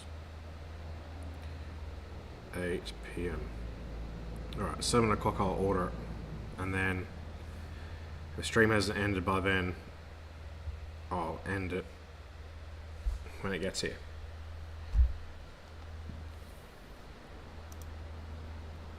And I just got a message. I don't know.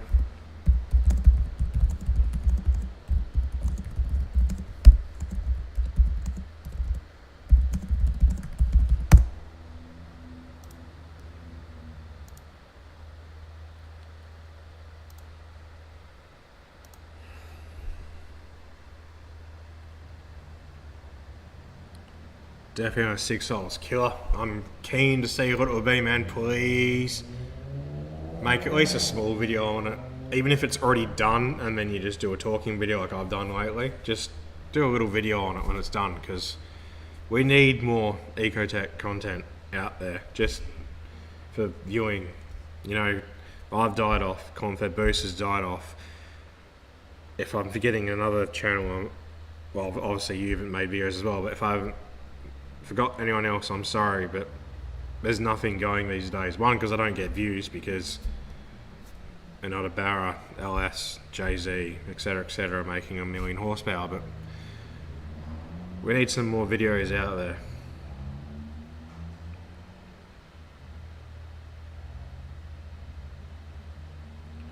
Ah, Bam, that's who you are. Killer. I was actually wondering if you were going to jump on here, man. But look, if this is popular, I might even continue doing the fortnightly streams when I'm home from work. So yeah, well, we got 14, 15 people constantly is pretty good. So can keep going. We go more in depth on some things. I just didn't want to tonight for the first one, but cheers for jumping on, man. Barra swap. That's a fair point, English. It could be a Barra or it could be a JZ. Nah, we'll be an Eco in there for sure. Then you don't have to change anything apart from the motor.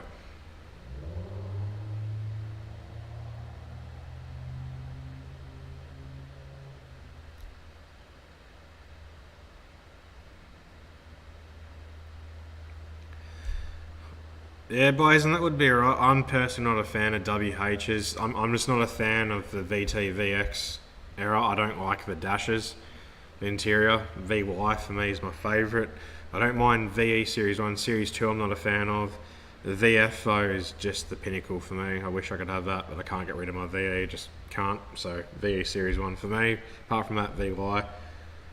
Hence why I own so many of them currently and have owned so many, or bought so many. Yeah.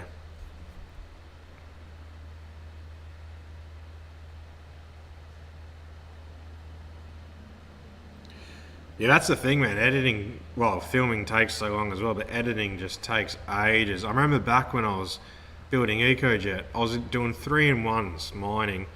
I would film 4 videos, I think, or maybe 3. I can't remember. No, it was 4 videos. I'd film 4 videos and edit 4 videos in that week. Obviously, I was building a car, so I had heaps of content.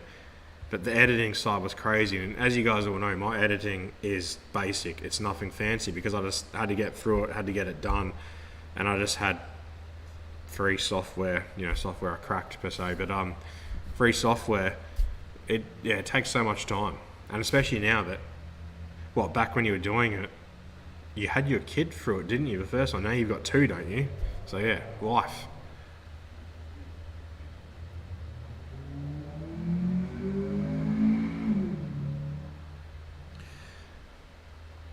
Yeah, Quinn, I'm going to be filming a dyno sesh, but it'll be a live stream, so I'll have cameras set up to the laptop.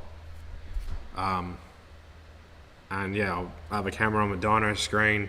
I'll be screen sharing my laptop screen, and I'll have a camera on me as well. It'll be like if anyone's gone on the HPA, Horsepower Academy webinars, it'll be similar to that in a sense, I guess. That's where I'd be getting inspiration from. But yeah, it won't be something that's filmed, edited and posted. It'll be live, so people can ask questions and I can do it there and then.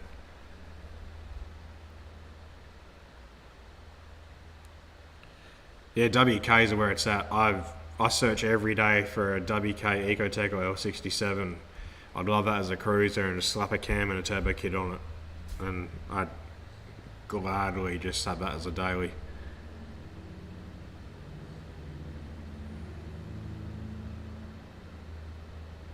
Oh man, that's half the fun of it. You'd always do it for yourself. If you're doing it for the what do you call it? If you do it for the views or comments, and it's going to burn and fizzle, especially being V6 Ecotec content. I just saw another one of this. Converted a turbo E6U to LS as well. Now sedan. Oh, so that's got an LY6 and G42. Makes sense. I've wanted just a dead stock LS1 in it.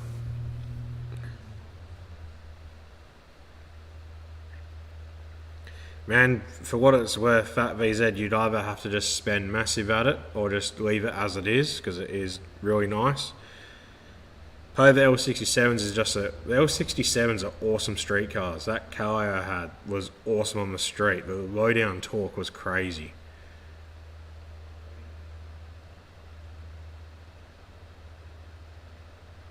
Yeah, man, EcoJet Hub, do that. Just film something, post it up there.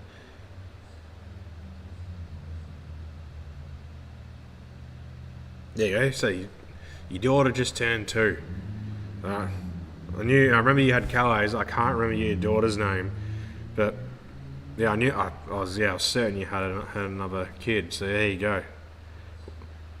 Fucking bills go up. Life gets more full. So yeah.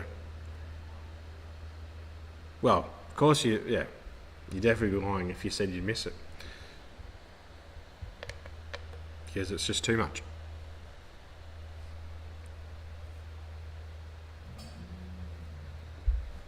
Too much for not enough reward in time lost sense.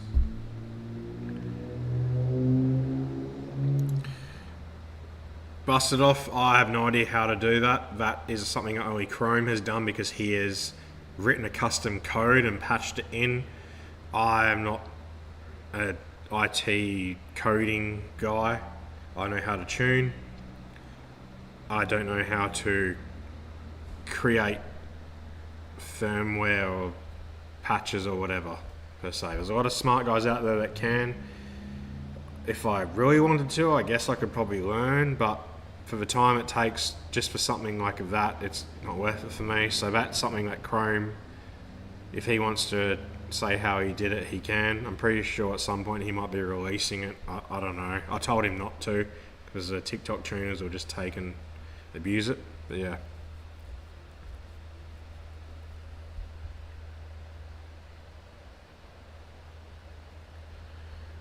Yeah, but the good thing about YouTube these days is the long form content.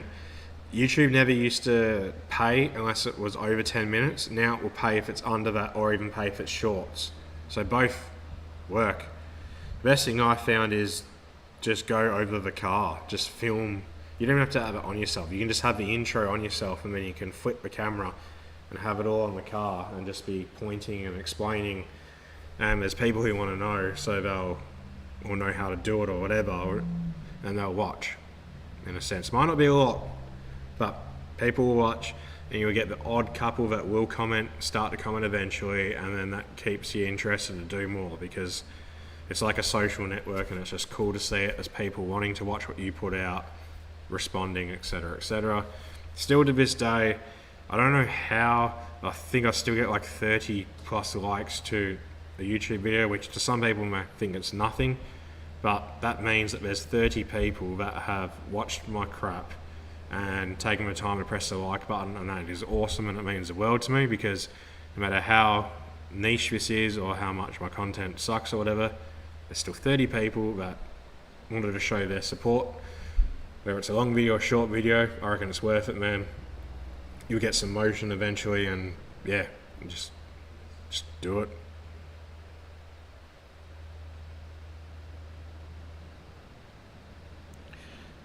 Yeah, man, all those videos, it was like middle of the night and you guys were just sending it out in the back roads. It made me jealous that I'm not in an industrial area to do that. It was killer.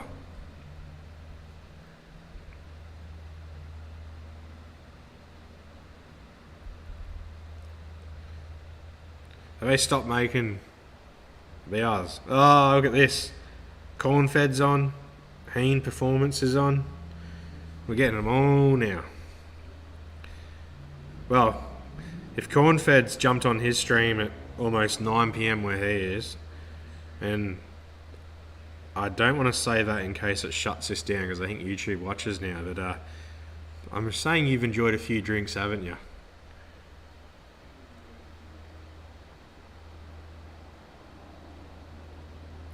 Oh, couldn't you mean with, sorry, you mean with yours on there? Yeah, definitely, we can do a video with yours on there.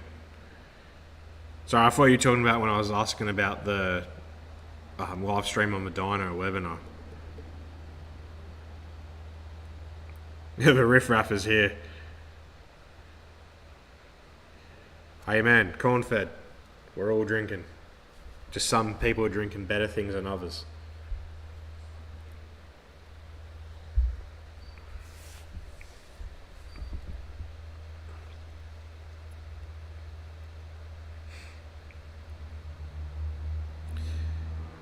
You know what would be a cool thing to do? I don't know who has more turbo ecos, Queensland or Victoria. But if we manage to host our own Turbo Mang event, where it was at a track or a drag strip, I think a track would be more fun. That would be cool. Everyone brings their Turbo Mangs, L67s or whatever, and God forbid an NA with an exhaust. Got enough people, that'd be sick. Meet and greet, hangout thing, whatever you want to call it. Track time. That'd be killer. Maybe one day. In performance. Retracted your message. Come on, mate. None of that. You drinking the good crap. What are you drinking? Yeah, drag. Yeah, I think drag would be the easiest one to do for booking, cost-wise and insurance-wise, which I think comes into the cost of it. That would be fun, but I think a track thing would be better. Less cars would be broken. Yeah, I think it'd just be more fun. People can just cruise the track, drift it, power skid it. We could do like an off-street drag, sing down the main straight if it's long enough, provided the place would allow it. But you know, maybe in a couple of years' time, it'd be something that'd be cool to set up. Maybe. Hey, LS House is back. That's more like it.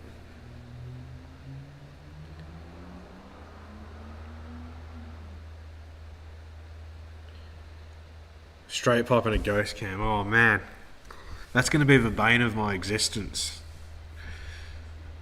Like, I posted that video because it was cool that it did it, and then I posted another video proving that the idol is persuaded in the tune for everyone asking, what cam do you have?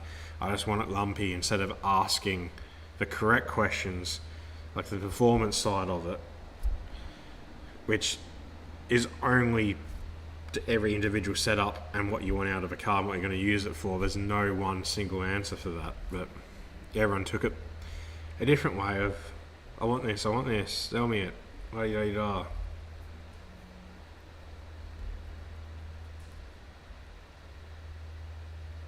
Hey, in performance, stop sending messages and retracting it, mate. Just leave them there. Oh, there we go, now he's going. Nah, not going to burn out Blitz tomorrow, man. Have you entered?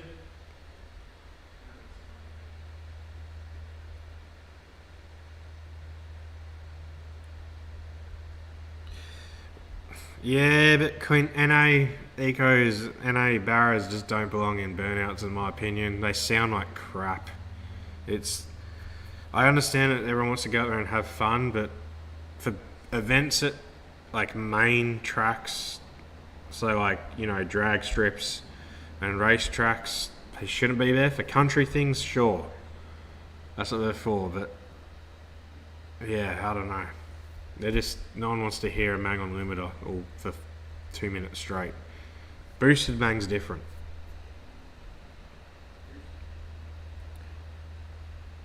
Yeah, it does suck to be, oh no. Cornfed sent me a video. Should I move it across to the stream and we all watch it together? If it loads. It's sitting there loading.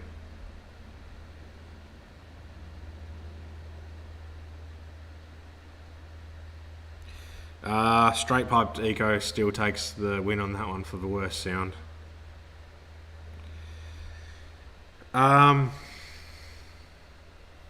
hit and miss, man. You can get complete motors to like 1200 to 1500. The bottom ends are pretty rare to come by. Yeah, actually that reminds me, I'm meant to be buying one. I'm going to message a guy right now. Otherwise I'll forget. And I need a spare.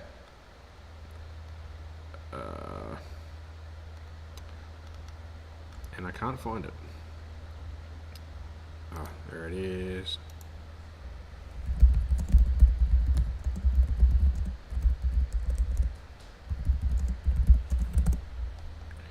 Sick. Facebook comment as well.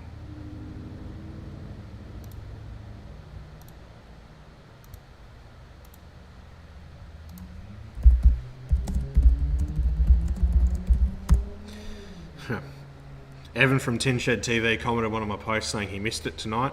I just commented saying it's still on, man. Get on. No excuses.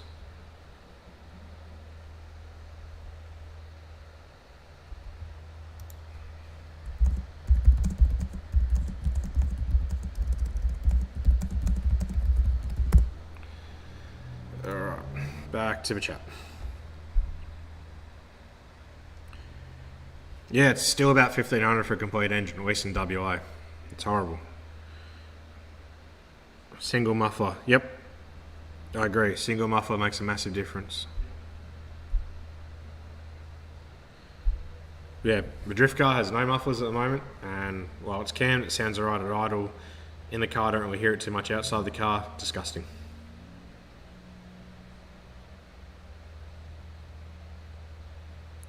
Yeah, everywhere but WA has cheap stuff, man. Didn't realise you're back in Vic though. Is it just for the holidays or you're there permanently? Yeah, true, that's fair. Like always, it depends on the setup. Oh, have I got... Oh, I think I have the comments so that it's not showing the people's name. Let's see if I can change that. I don't know how. Hopefully that. Or I just got rid of comments completely.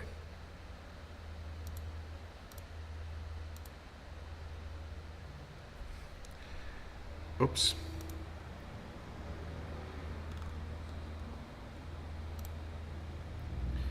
Oh no, I think they're back. Cool, now you can, sorry, I didn't realise you couldn't see people's comments. Oh Dane, the videos you sent don't seem to be working. I was just reading your comment, Hayne. Oh nah, the turbo ecos sound crap without a muffler. Although then again, I guess you're on an E36, so exhaust routing's different. Yeah, WA tax does suck.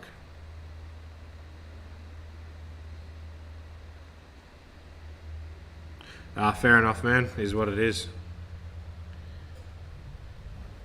Yeah.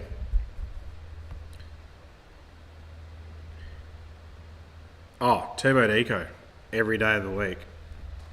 Just a L67 as a daily driver was just awesome fun. I'd still take a turbo over it any day. Just people saying L67s are crap. They've never dailied one because, or modified, lightly modified one, I guess, because they're great fun. You know, that 0 to 60 was insane. My one though was weird. 0 to 60 was alright, but the 80 to 130, 140 pulled stupid hard in it.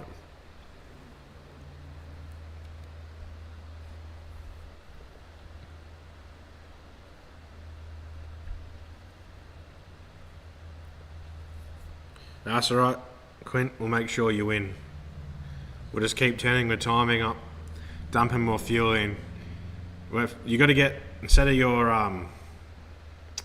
what would you call it, under seat dumps, you got to get some party pipes and then we can get a flame tune on it. Curry Murray 13, how you going, mate? Good to see you back on the channel. It's been ages since I've done a live stream, but I remember that name. Yeah, turbo eco all the way. The main thing is if you pair it with the right turbo, that will make all the difference.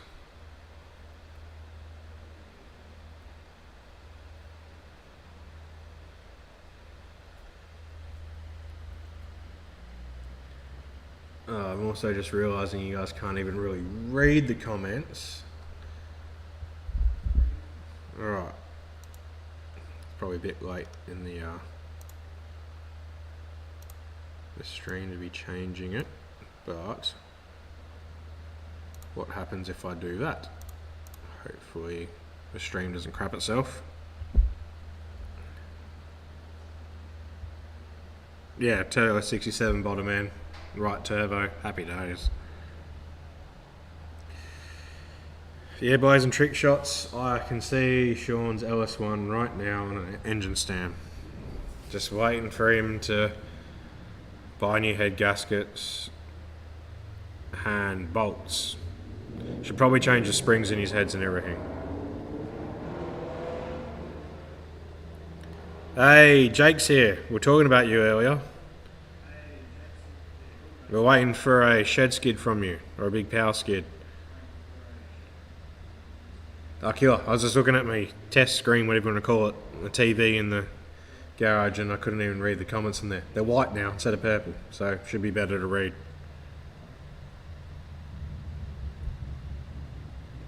5.3 or a 6 litre. I'd take a 6 litre L98 any day.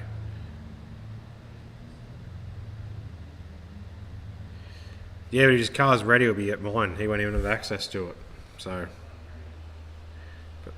but at least it can be driving and off Mum's driveway.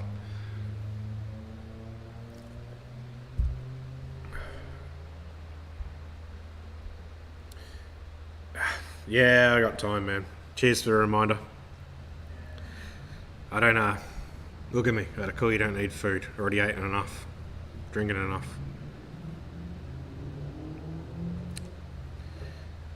I don't know. Yeah. Shiny new spinny thing the other day.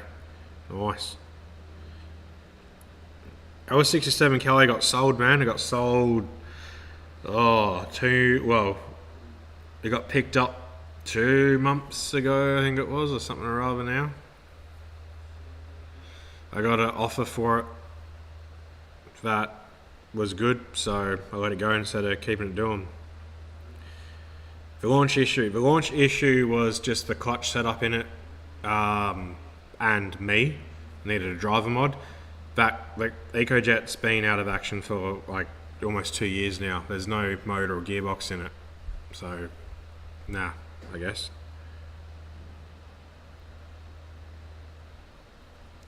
Yeah, driver def will be darker where her sun hasn't just beaten it.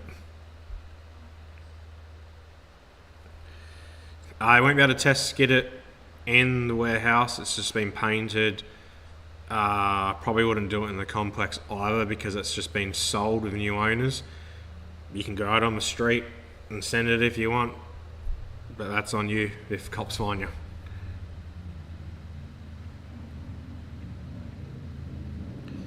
Oh, what size stroke are you going with an LS3 Nitro L? Yeah, Curry Mo, I haven't really made videos for that long and definitely haven't done streams. I don't know if you saw the stream, but I'm doing a 4.2 billet stroker and I'm still waiting for that motor. Doing a T400 in it, I'm still waiting for that gearbox. So it's out of my hands. The EcoJet's just in the shed with no motor, no box, just collecting dust, unfortunately.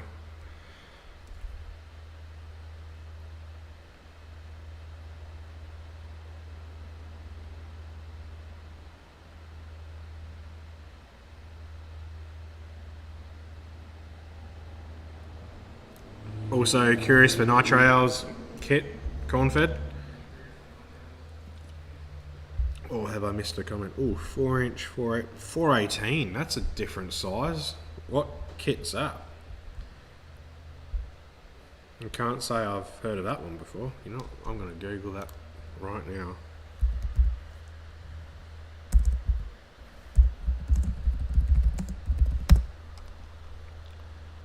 Oh yeah, there it is. As soon as you type it in, everything comes up with 418 LS3.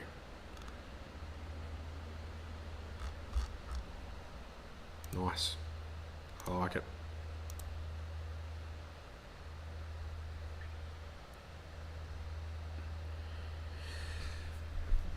Blazing, if you're talking to me, low 8s is what I'm hoping for.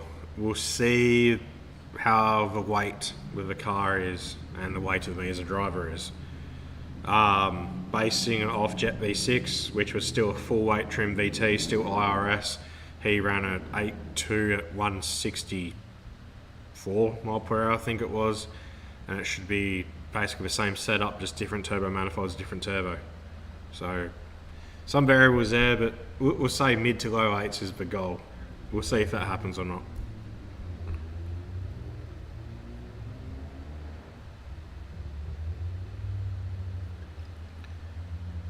EcoJet Hub, who are you talking to there?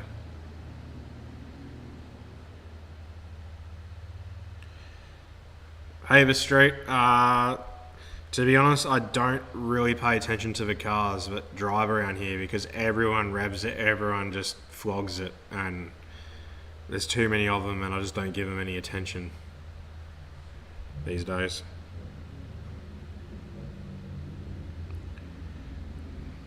Yeah, I don't know, Heen, it's taken its time. I don't know if it ever will. We'll see. It's out of my hands. Oh, that would have been EcoJet, man. I'm guessing that was probably when I had my first forged motor in it and T56 conversion. If I'm thinking of the videos you're on about. Hey, Jake QK. I'm just reading your comment now, see what you said.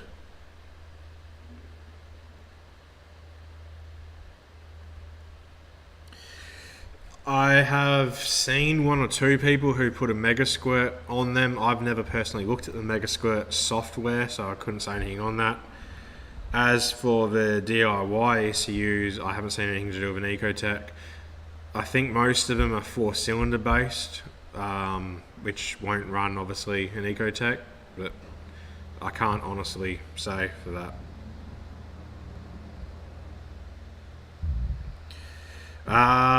Curry Murray, I'm not sure when the next live is. It could be in a fortnight. It also depends of what I have on with the missus, mates, if I'm on the dyno. Let me just look at this, the calendar. It could be the 3rd of December or the 5th of December, or it could be a fortnight after that. I'm not too sure. I'm going to try do lives as much as I can again. Like right now we've got 22, 23 people. I've just dropped to 22. But yeah, we'll see. It's good. The comments are coming through now. It started off pretty quiet, which is always the way. 2 hours in, it starts to get busy. Too easy with street, that'll be good. L67s make a good improvement once tuned. Oh, have you corn fed? That's awesome to see one was done.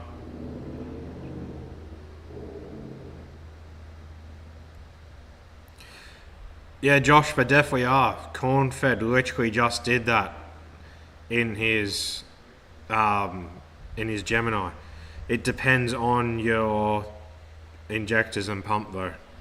15-20 psi boost sounds about right for that power. But yeah. Yeah, how's it? I'll try to do live streams. So like I said, it depends on life. And now that I have a business and dyno tuning, if I'm late on the dyno, then the live stream's not going to happen or whatever. I've also got to spend time with the missus. And if I have something on with mates or whatever, is what it is.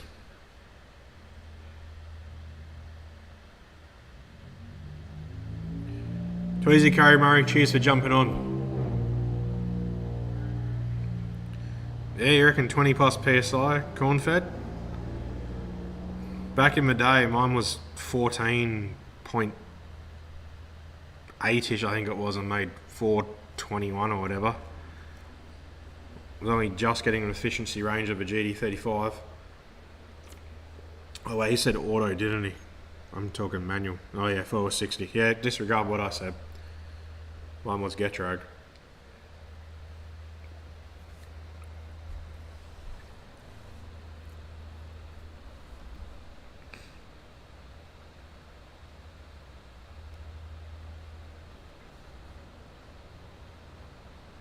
Oh, dang, your video's finally worked. Alright. I'm gonna click on one.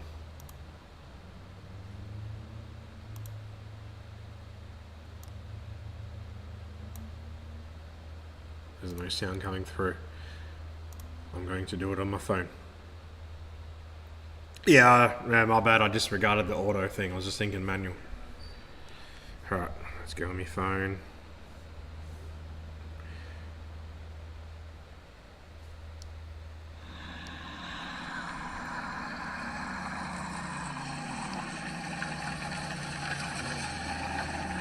There's Gemini over cam in it. Ooh.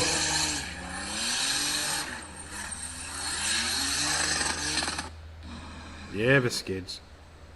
Surely this is the one. Sorry, you guys are just watching me stare at my phone. Come on, baby. Come on, baby. Come on.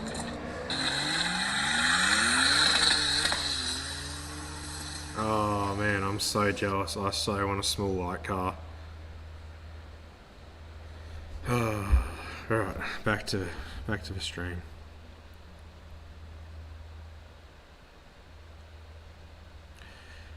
What's a small car go with in horsepower? So, well, you'd still make roughly the same. Like a Mace Stage 2 cam, you'd go from like 230, 240 horsepower to 280, 290-ish. It's worth it. Like you feel the power everywhere is so much better. Yeah, man, I phoned it. I was going to turn my phone to the camera, but I wouldn't be able to watch it.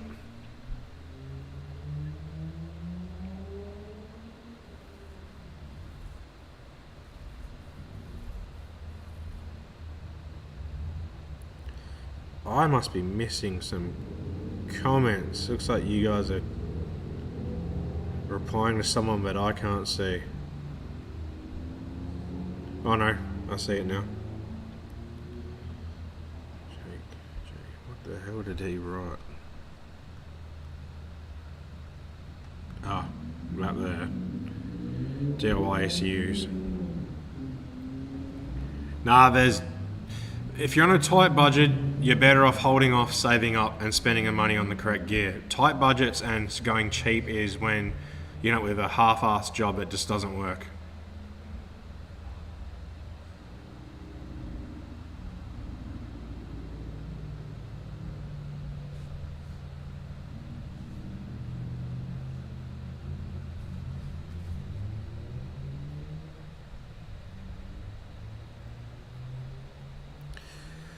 I'm gonna have to time when I order my food. I don't want it to arrive too quick.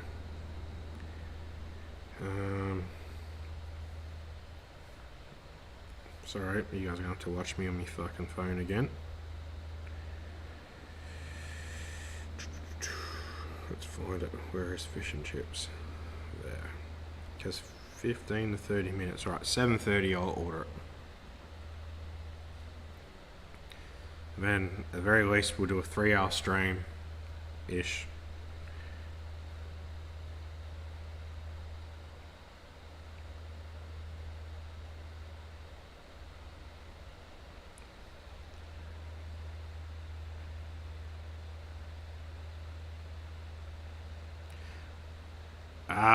What E46 EcoJet hub?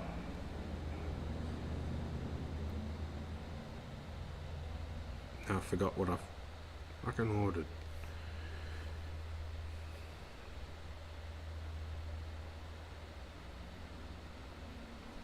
Got that.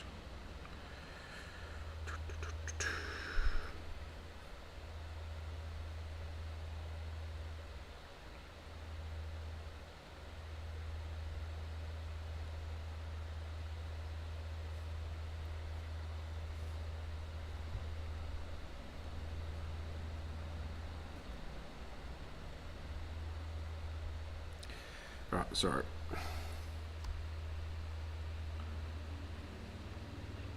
I don't think I'll be doing an E46 anytime soon, man. I've got a new VY shell up there that's getting caged. I just can't be bothered with an E46 at the moment.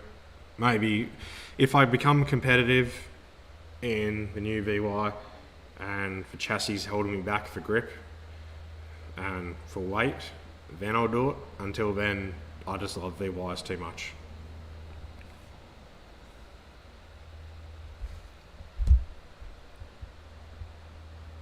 Shed skid.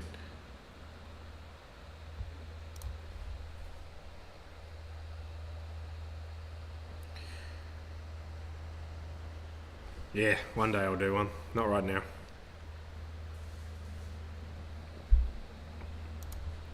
Yeah, man, the craze over in WA is E46s. The grip in them, but nah, I'm a VY guy.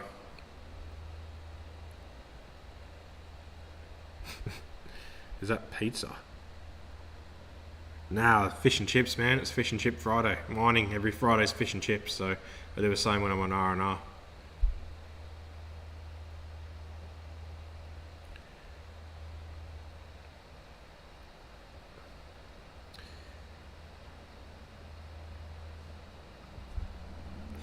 In drifting, they are good chassis, but nah, VY guy.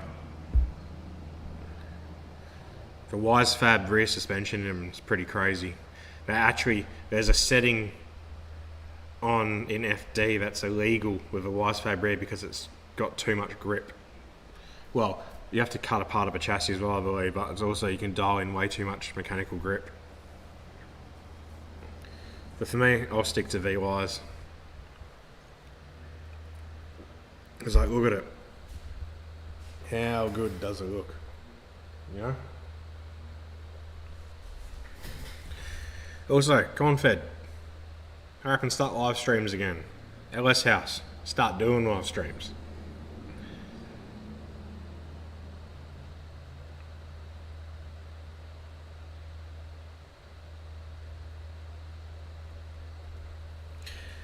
Nah, man, I won't. If I do E46, not E36, but if anything, I'll be going Wisefab everything, not cutting shots.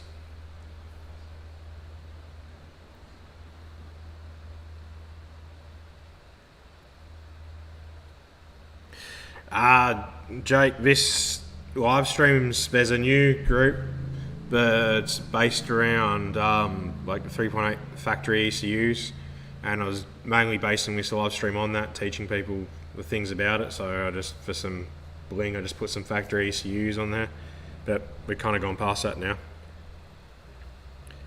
Tough Dan, should get a real motor in that thing. Like your hybrid, should get a hybrid motor in it.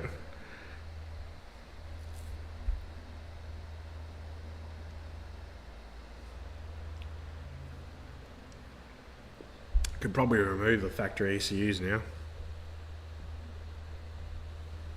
because the stream's long gone from that.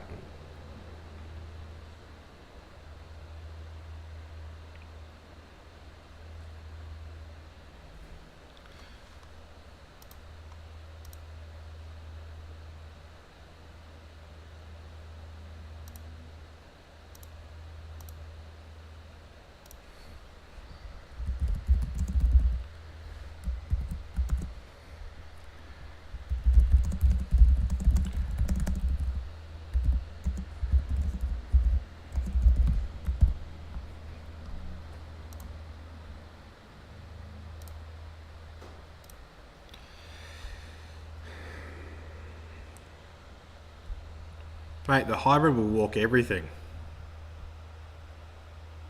Woo titties. How good's this? Might be doing a podcast on the Tour Cub channel next year, possibly. That'll be pretty cool. Nah, Jake, that's a Pulsar 3584 RS. I can't remember having a T76. I can't remember if I blew it up, started making noises or something, or I just went to a smaller rear housing, because I never got that tune dialed in on the factory ECU. It was basically on boost, the fueling was right, the timing was right, but getting onto boost, never really focused on that because I just did it at the track at prac days, which was like few and far between, and I had engine bay fires too actually for a bit. I still have that turbo somewhere. I can't remember where, but nah, don't have that anymore on there.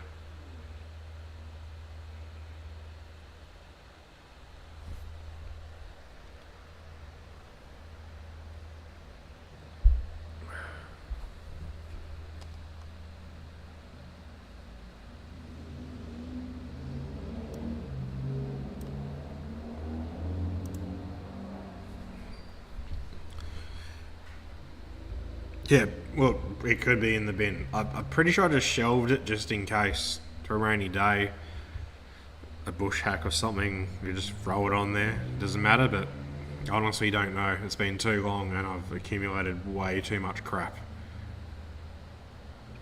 Yeah, that's it, corn fed. The 3584 is the goods. The whole reason I got it is because I saw all the stuff you were doing on customer cars and I was like, yep, that's the one.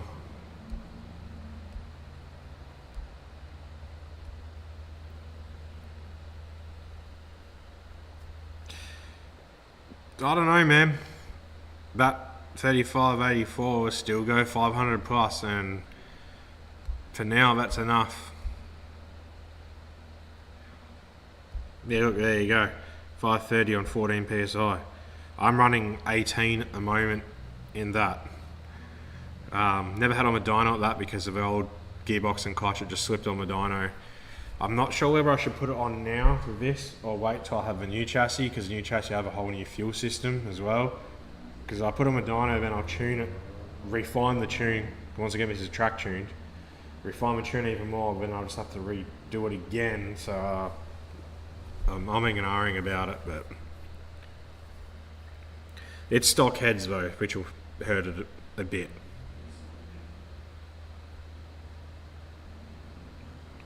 It's a good turbo.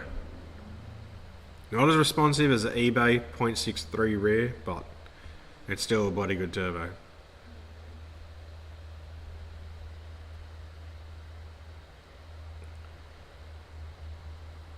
$620 through a 4L60. Was that with the 0.84 or the 1.0, whatever it is, housing corn fed?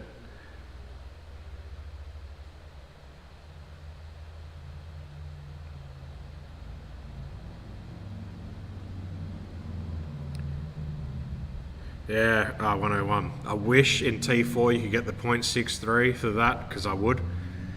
And I'm not going to get a T4 to T3 adapter, or I don't even know what the V-band size is coming, but I can't be bothered doing that. I just made the dump pipe on it.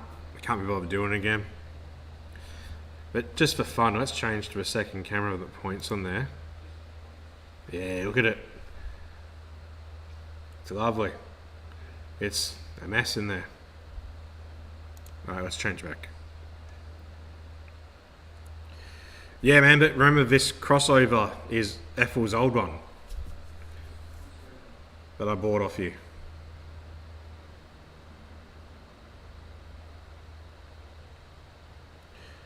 Yeah, Aussie Mitch, I believe the 3584 is the perfect all-rounder with a 0.84.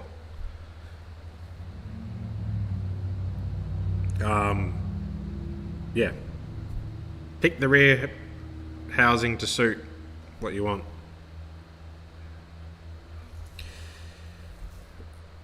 I can't even remember what valves I've used. I know I used the Manly ones. I can't remember if they're stainless or not. But they were oversized, so it kind of... If you're staying stock size, I don't think there's any point changing to stainless. But only be if you're going bigger. But someone like Cornfed might know. Yeah, Cornfed, it was definitely T4, which is why I had to go to the 0.82. And eventually, once the new chassis is done, I'm going to remake turbo manifolds and crossover. I'm going to do something to make it sound a bit better. And my manifolds, my part, the headers part, were crap. They snapped in half at the last event. I had to weld them at the track.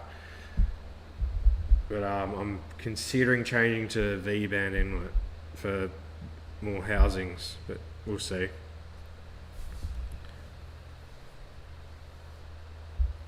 I'm not using nitrous for a comp drift car, man. It's too much. Too costly. I'm not good enough to warrant spending that on it.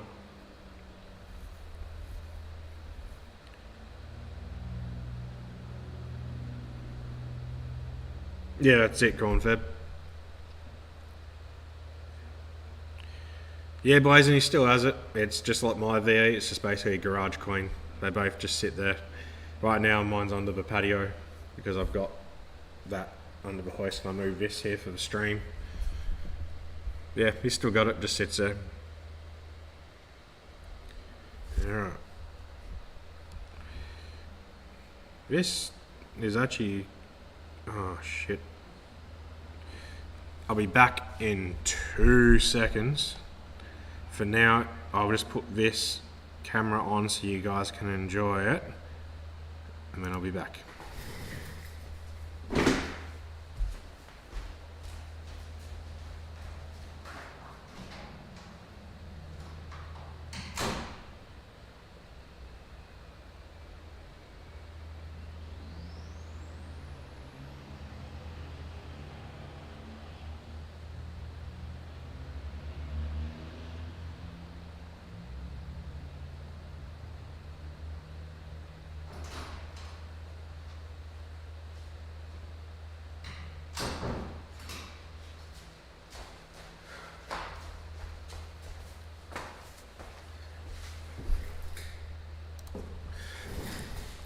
Alright, we're back.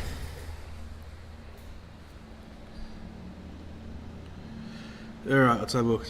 Let's see, check it roughly 3 feet in straight, sure, and go to the corner response. Yep, 3584 RS Gen 2, perfect. Go for that. I had to feed the cat. It was 2.5 hours late.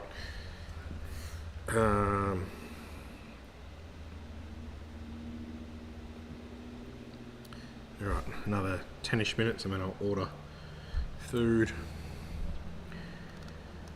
Put it on the chip. Yeah. Well, man, before I changed to T56 and changed to 3.9 diff gears from 411s, all it did was sit on the chip and it scared the crap out of me.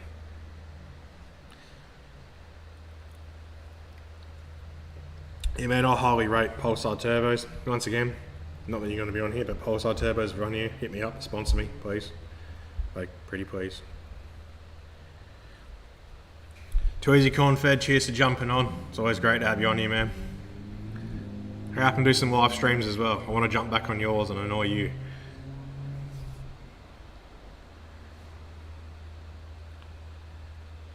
Yeah, I've got that open at the moment. EcoJet Hub. I've never ever seen that before. I've no idea what even it is. It looks like some kind of Nissan though.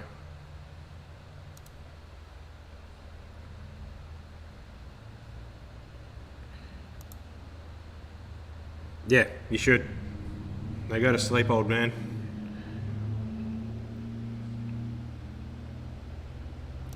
Oh, genuine Garrett. Big spender.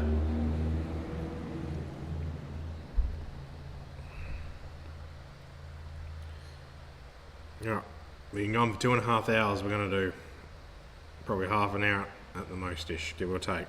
Longer. But,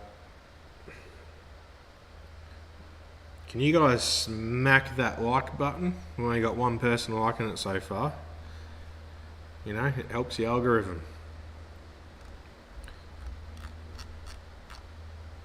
Even though Brody screwed up and sent me like 15 bucks or whatever.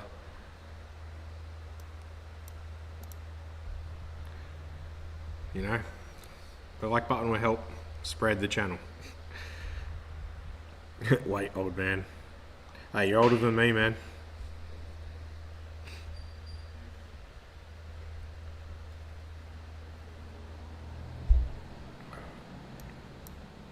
Hooroo. Oh, it's showing 10, is it? Yeah, maybe it's just my browser hasn't updated. Oh, 10 will do. Don't bother smacking that button. 19. God damn. Hey, Tin Shed. Yeah, man. It got to like the 2-hour mark, which I was planning on this stream going for. And then we jumped up like 10 extra people on here. So here we are, still going.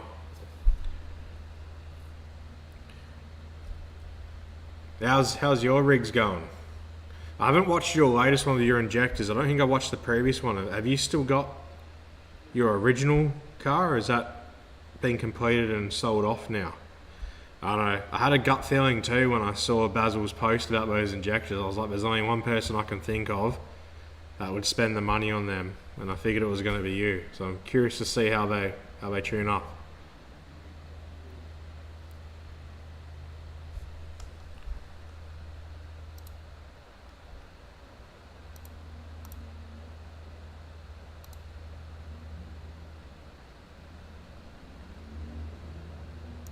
Ah, right, you're still looking for an engine. I remember you saying you're going to just, correct me if I'm wrong here, that you're just going to slap a stocker in and then just flog it off.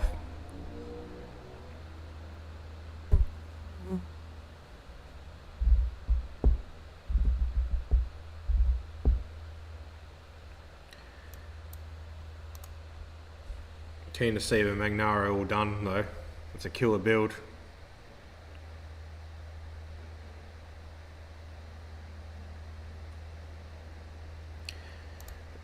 Yeah, I have a race suit. I'm not. It's to spec for the drifting. I'm not 100% sure if it will meet the burnout specs. I have to have a look and see if it works for both. Because I know for drifting, it's over here in WA. It's like the lowest spec one is all you need.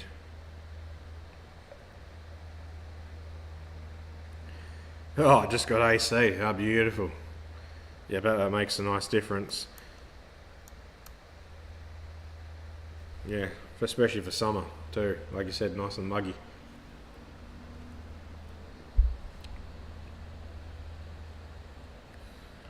What's on the menu tonight for you, Tin Shed? What's keeping you hydrated?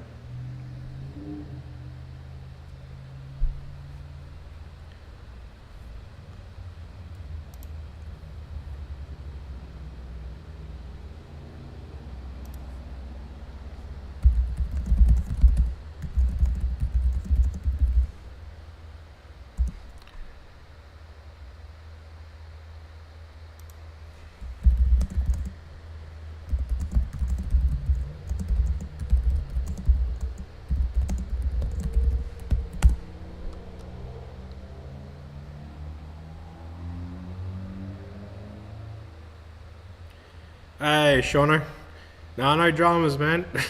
Ironically, we've only got about half an hour left. We've been going for 2.5 hours so far. How's the catfish callo going? My catfish of the catfish callo is out of my hands now, long sold. Didn't quite get it to where you were with that. Didn't quite meet your results that you got out of that weapon.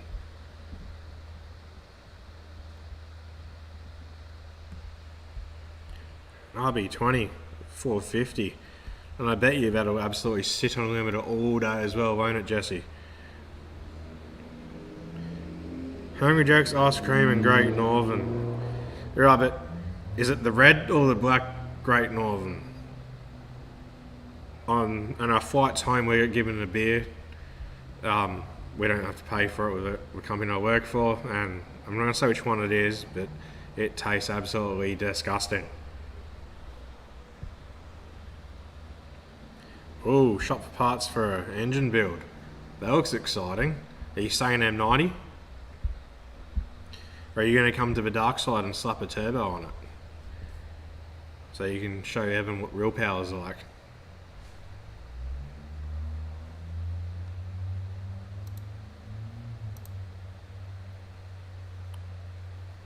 Oh, that's a tiny turbo.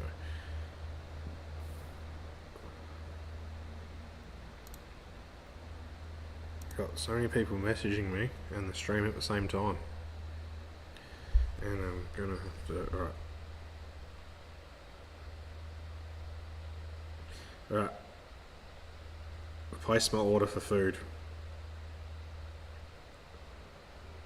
Used to be the last half an hour, I reckon. I hope it goes through. Don't tell me I'm broke. Nope, went through. Good. Alright, cool.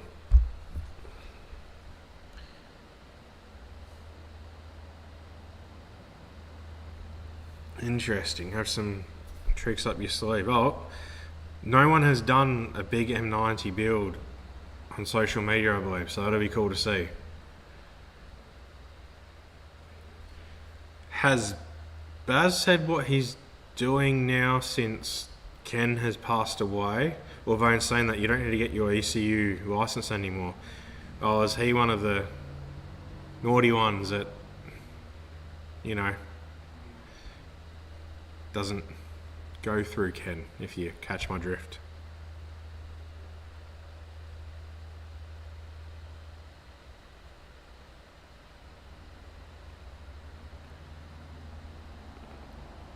Should have gone through. What do you mean, man?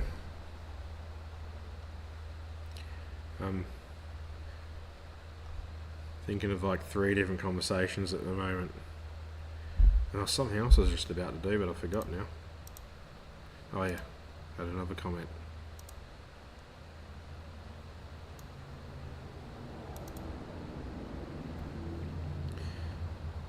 Oh, yeah, YouTube doesn't pay instantly. YouTube only pays once you've accrued over $100 for the month.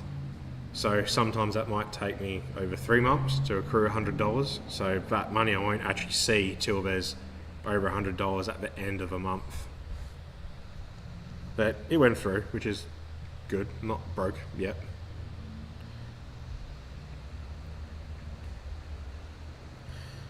That'll be interesting to see what it is, because I remember Baz and someone else got over 500, but they were manual. So it'd be interesting to see what the old 460 can push with it. Yeah, definitely keep the catfish thing going, man. The sleeper things, there's something special about it.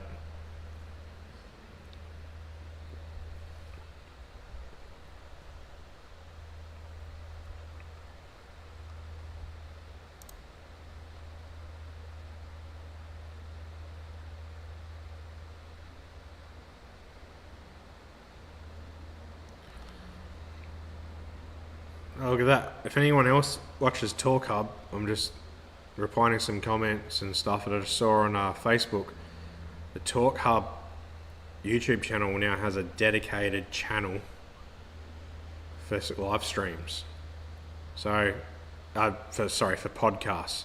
So if you watch their podcasts, make sure you jump across and give them a subscribe so you can watch their stuff. I might be going on there shortly too, so we can talk some Ecotec stuff on there, because I have a build coming up with that too.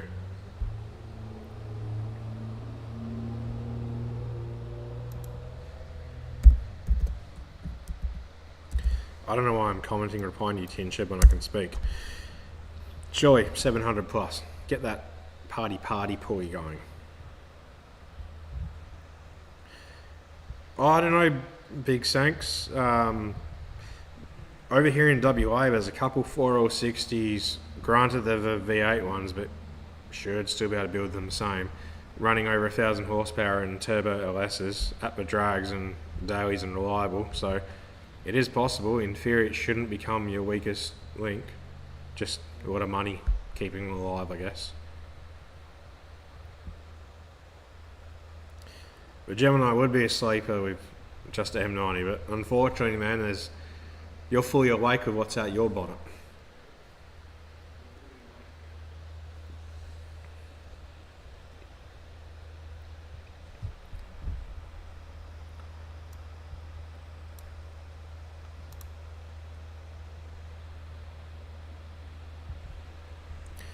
Yep, manual's good until you hit peak hour traffic with a clutch that's a prick. The clutch in my FG is a prick. And yeah, in peak hour traffic, that sucks. The Calais, when I had that and it was auto, that was always my go-to dailing around town because it was just awesome with traffic.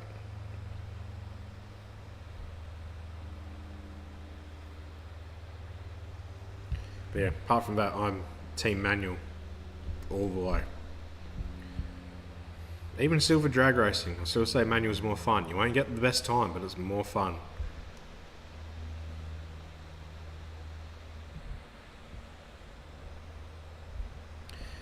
Man, it gets worse than that. The one in the FG's unsprung. It's literally on or off. There's no riding it. and it just grabs and goes. Like, I think every second time I drive it, I still stall it once somewhere. Yeah, that's it. It's an extreme twin plate unsprung ceramic clutch. It's horrible. It'll hold all the power you can throw at it. I even towed the drift car an hour with it. That was horrible. Taking off at traffic lights on a slight hill with a 3 ton behind you. Not good.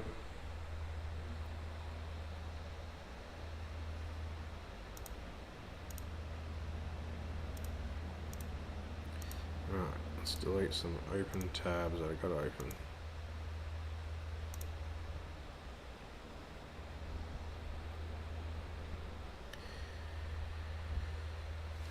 Oh well. Gotta say, I'm pretty happy with how this stream has gone. The first one in ages. Can't remember how many people I averaged. I have a feeling like 23 to 25 was on like a high side, but we've averaged 15 to 20 the whole time, so appreciate you guys jumping on here. It's good now that everyone's commenting. No quiet moments. I mean, that's the way it should be, just how the ladies like it. Look, you're not lying.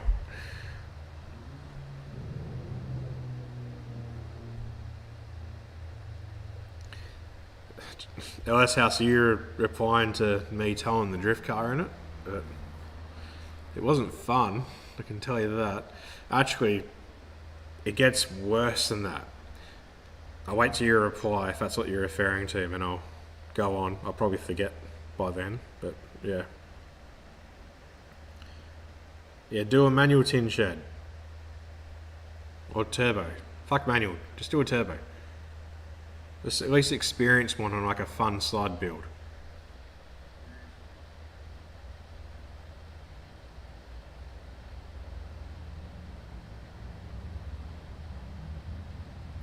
Yeah, Quint, that'd be sick. Well, Cornfed Boost has just finished his, well, the engine and tune side. Yeah, that's house. What made it worse, right? I'm pretty sure that was when I towed it there. It was the first event I did in that motor that I had, which was that one I did that rebuild video on, and it sat in the pits for 2.5 hours idling, waiting to get out on track, and then lost all pressure in 10 seconds. Literally idled mint all pressure, 60 plus psi for 2.5 hours in line. As soon as I got on boost, it dropped to, I think it was 0, and I basically went back out a second time and same thing, straight to 0, and then yeah, loaded it back up on the trailer, drove it home again, which was a painful, it's an hour plus drive to the track. Yeah, with a unsprung button clutch in a sedan. It's a low with 20s and rubber band tyres, so it's never a good combination with 3 ton behind it. Just to find out my motor spun a bearing.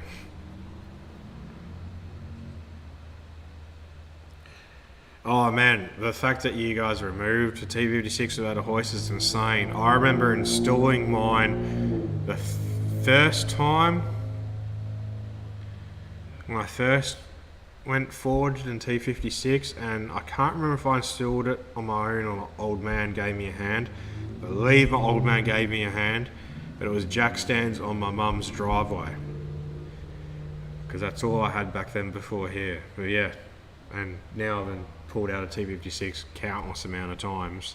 I remember pulling out 8 times in one day once to get the slave measurement correct, the crush. Yeah, on the ground, screw that, the box is way too heavy. I remember doing a get drag every 2 weeks, just dropping it on my chest, and then when it was on my chest pressing it up. Never do that with a T56 though.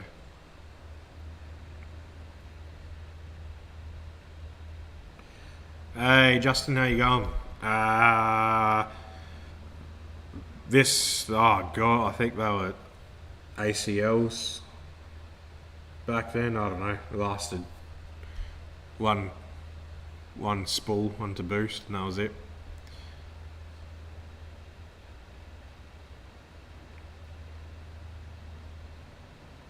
That's it. Zero oil pressure definitely does equal that. I had a bad run. I went through 4 motors very quickly. I spun a rod or main bearing in a stock Eco, but I think that was because my handbrake locked on, like my hydro handbrake locked on, and I drove a full lap of a racetrack like that. And then I rebuilt a motor that spun a bearing first time out on the track. I bought one that spun a bearing as well first time out on track, and then I bought another one, and that one's still in the car. So yeah, went through three motors on its fourth. Where's it going? Clint Vista runs a factory oil housing. I've just got I think I just shimmed the spring with 2 small washers or 1 small washer. So you don't need an adjustable one. Oh, LS House, it definitely is, but I was a Sparky. I stuck the motor together myself. Well, I don't think I did anything wrong. It was just run of bad luck, maybe. Oh, I did put ARP rod bolts in it without resizing it. That might have been it too. But 2 stock motors to spin a bearing as well that I didn't touch. It was bad, but hey, this one's seen a full comp season with multiple fun days, and it's seen another season where I entered 2 rounds and a few fun days. It's definitely, I think I bought it for $300 or $350 the bottom end. It definitely owes me nothing. It had 330 odd plus or 350 plus when I bought it. I'm worried for how long it's going to last, but yeah, bad luck, but ended up alright. I don't know, man. I run ACLs in EcoJet's motor. I believe it is, and they're still fine. Well, you know, it sat in the shed for 2 years, but before then it was fine, but who knows? Yeah, nah, I just, no T56 pulling out for me on the floor. Man, I'd love to go 8 HP just because I could do a clutch and a handbrake in it and still do everything I want to, but the cost of it to handle the power, I can't justify like 25 grand.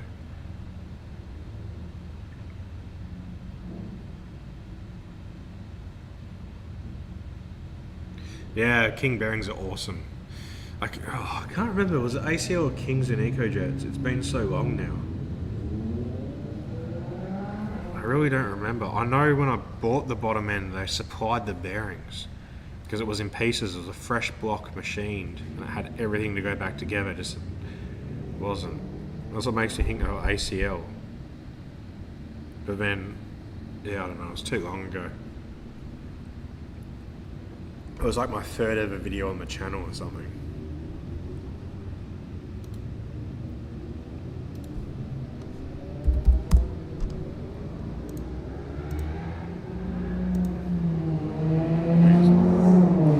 A lot of bikes driving past mine at the moment.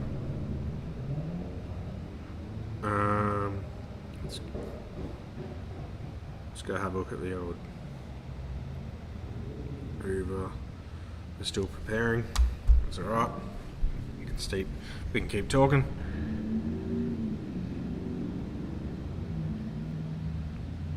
Yeah, it'd be mental, but just the price of them, man. I'd love to do it, but I just can't justify spending that money, yet alone don't have that money.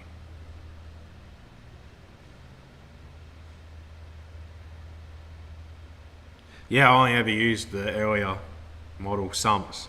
I never put the I believe it's a big VY one with a big opening, but I don't think it was an issue of oiling. It was just that was just its time.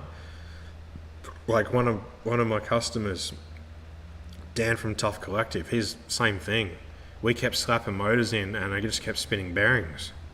Like you just buy them complete, and they just kept spinning bearings. They'd run mint, and then 1 dyno pull, 2 dyno pulls, or I get it, well, before I dyno, I'd straight tune it, and then I'd give it to him, and then he would spin the bearing pretty quickly on it. And then this one was good, and then it dropped a valve, and now it's just blew by as insane, but just had a bad run with them. Yeah, I never measured the bearing clearances, I just slapped them in on that one.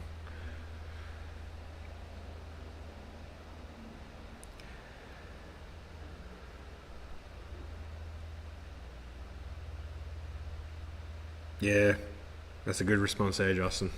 That's basically it.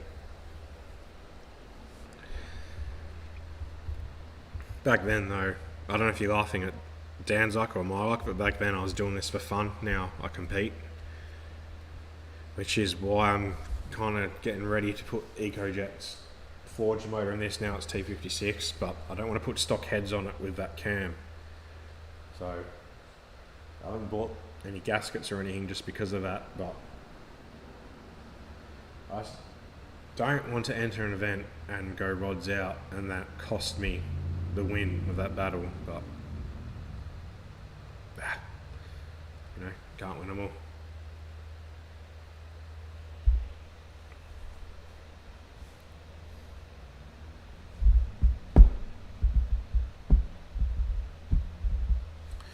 So what we got this going? As we're speaking about those motors, I might have a log. Let's have a look.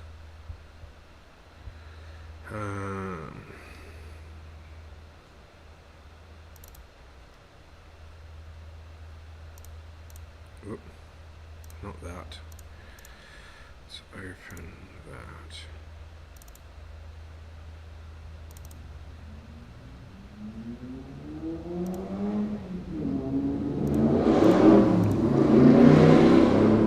Pretty sure there was a car cruise.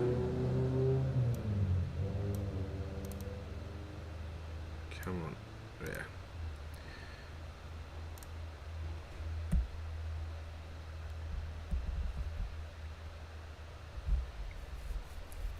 There's nothing too interesting there. Never mind. Won't show that, look.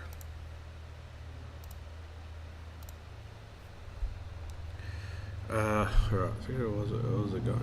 There was more porting on the standard heads. The guy porting would have been Nathan Kyrie. That's the only guy I'd ever go through for porting Ecotec heads.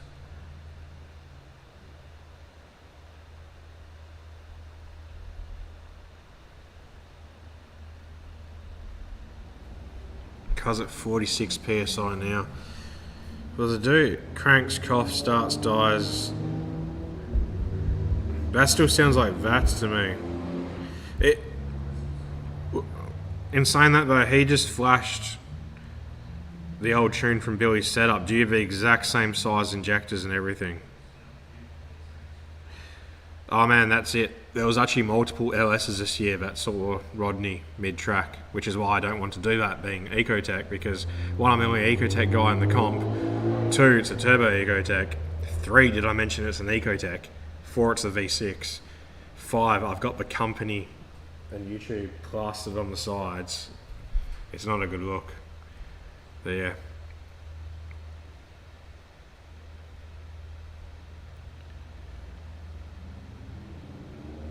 Too easy, Mitch. Will do. Cheers for that. Yeah, Justin, there is, but I haven't seen any of that get the same result.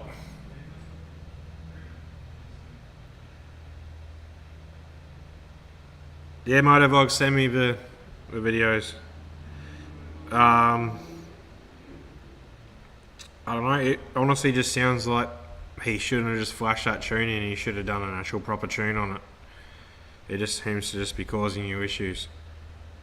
Hey, Supercharged Hulks, how you going? Aussie, Aussie, Aussie, mang, mang, mang. Yeah, boy.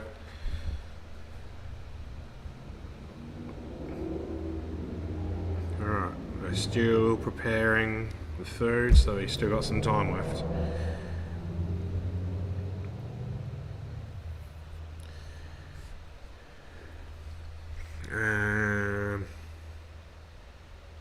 Trying to think, there's nothing else really. I can't even tell if my hat's straight or not. There we go, that's better.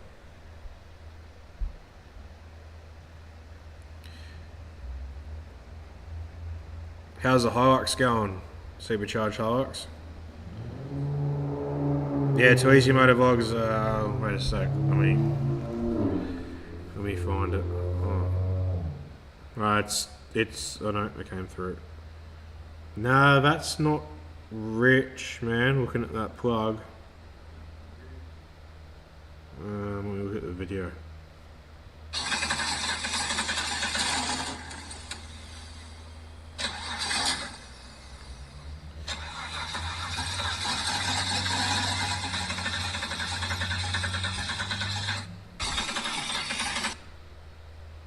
Yeah, someone's definitely not right with that tune, man. I think he needs to tune it to suit that exact chassis and setup. Now, Ecotec Hub's over story with moto vlogs is his uncle had a V2 and he now owns the motor and sharing part of the fuel system as well. And he sent it back to Al Gibbs and he didn't tune it, he just burned a memcal with the old tune on it. So there's some issues going there. Tin Shed, I haven't on this stream, but it's definitely something I want to do, and I think Teams is probably the best way to do it. I don't know if I'm going to, like I was saying before, I don't know if I'm going to do the podcast live or be pre-recorded. I probably think I'll do them pre-recorded. I did want to do live so that we could get people's input, comments that we could reply there, but I think we'll just do it pre-recorded so I can edit it and then just upload it. But yeah, people seem interested in it, so can maybe do a couple, and if they get views then we'll keep going, and if they don't then it is what it is and we'll give it up.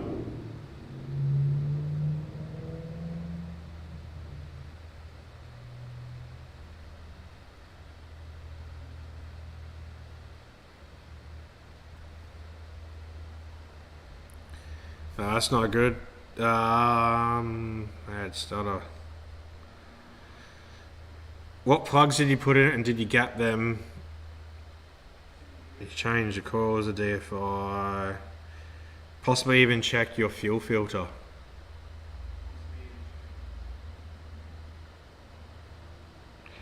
Well, Motovlog is one way to test that. Since it's running a map sensor, you can take off the intercooler pipe into the throttle body, spray a lot of degreaser or a WD-40 and then see if it fires on it.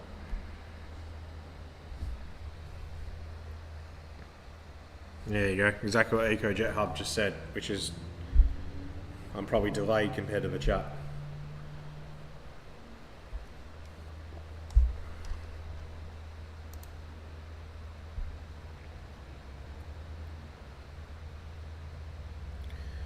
Well, good thing is I managed to set up the stream successfully. And the GoPro's nice and clear from the looks of it.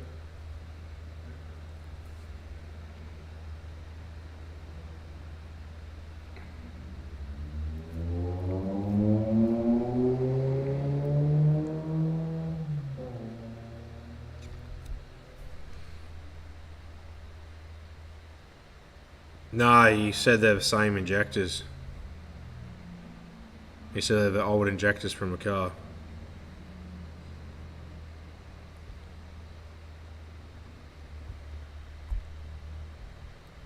PPR6 EFS. I don't remember what size that gap is stock.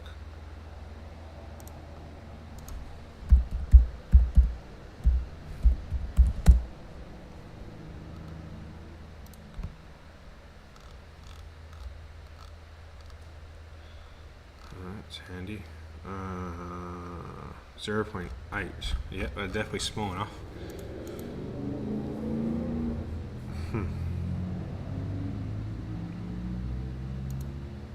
No, that's not tonight.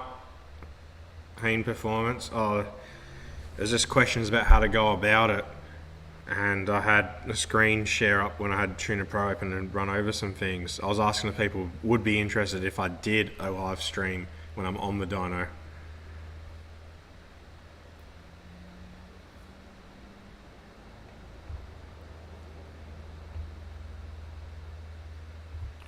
No, he doesn't have stock injectors and he doesn't have a stock ECU with no VATs anymore. He only had the ECU that Al Gibbs supplied. He re-pinned it to a VT ECU from a VX ECU. I don't know, man. I want to hit it in this soon. I've got to change a couple of things to pass the scrutineering here for them to allow me to race. Or I guess I could just try and see if they pass me on it. It'll be next year though, early next year.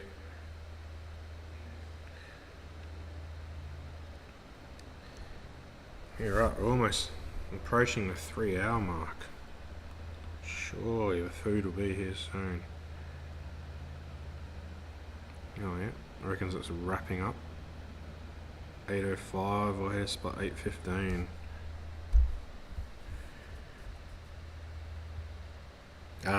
Al Gibbs repins it because he wouldn't have a loom there. How many tins? Only 1.3 tins per hour at the moment. I mean, too busy talking.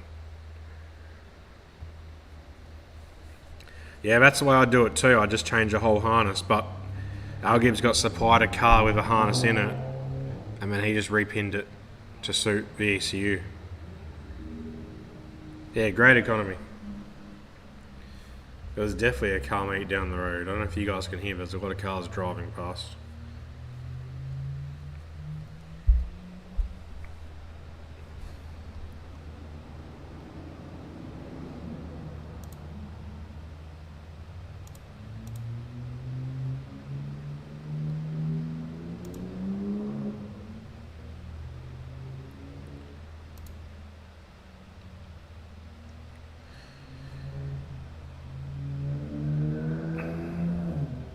Yeah, well, his only option is the MAF back in our aftermarket ECU. Now that it's got a map sensor light in. The MAF deleted, it's out of my hands now. So it's on to him, what he wants to do.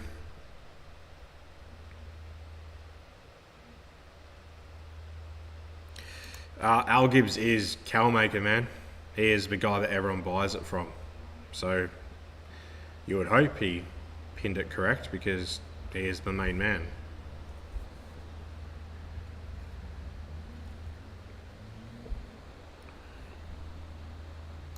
But he's also like 70 and he should have retired a long time ago. So who knows?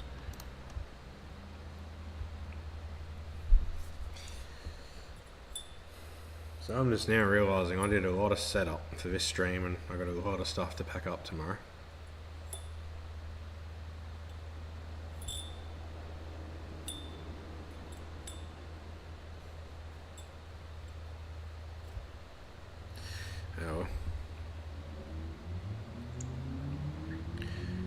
Well, I don't have Calmaker, man. He won't sell it to me. But yeah, he's the only one to hit up for a mathless tune. Okay, how the hell have we gone up to 21 people and we're at like 15 and the stream's about to end?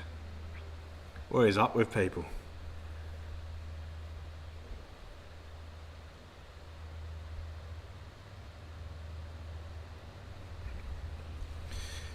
Yep, Haltech's a good way to go. Link's even better, but Haltech works fine, better for costs. Cornfed Boost would say go ECU Master. Yeah, it's one of those things is what it is.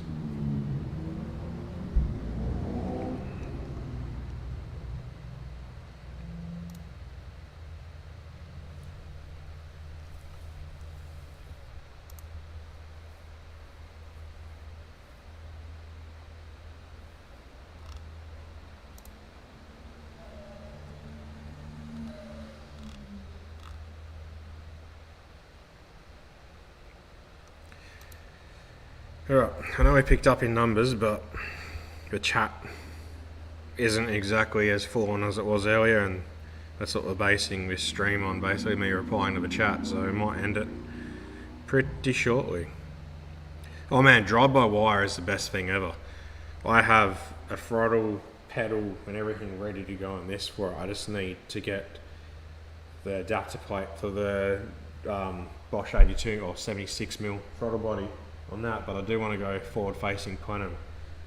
So intercooler piping's out of the way just for serviceability, but just got to figure out if I'm doing that or staying reverse plenum. But man, drive-by-wire's best thing ever.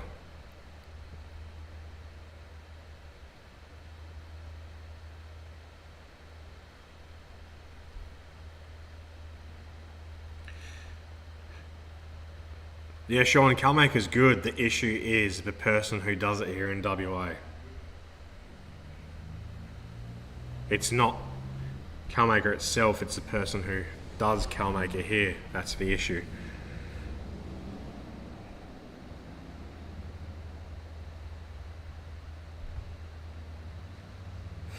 Too easy, Chris. Glad to see you still here. I'll be ending soon, man. But we dropped back down to 16 people, so and I'm pretty sure my food's not too far away. So yeah, we'll be ending very, very shortly. Let's have a look. Actually, my food's been dropped off. So we're gonna end the stream. It's been 3 hours. Thank you guys for jumping on here. If you haven't already, please like this. If you haven't, subscribe. We will do another stream soon, and you know, it's that time of year, so Merry Christmas to you all. Have a happy new year. We'll see you guys all in 2025. I haven't filmed any video yet, but maybe I might film one in the next couple of days, release it on Christmas Day or some crap. But yeah, the stream was pretty good. Might do another one next year. Think of your questions you want to ask so we can do it all again. But we're going to end it there because it's 8 PM. I've been eating all day and I've had 4 beers today, so I'm hungry. So thanks for jumping on here. Enjoy the rest of your evening, especially you guys over east where it's 10 PM or 9 or 11 PM. Yeah. Rightio.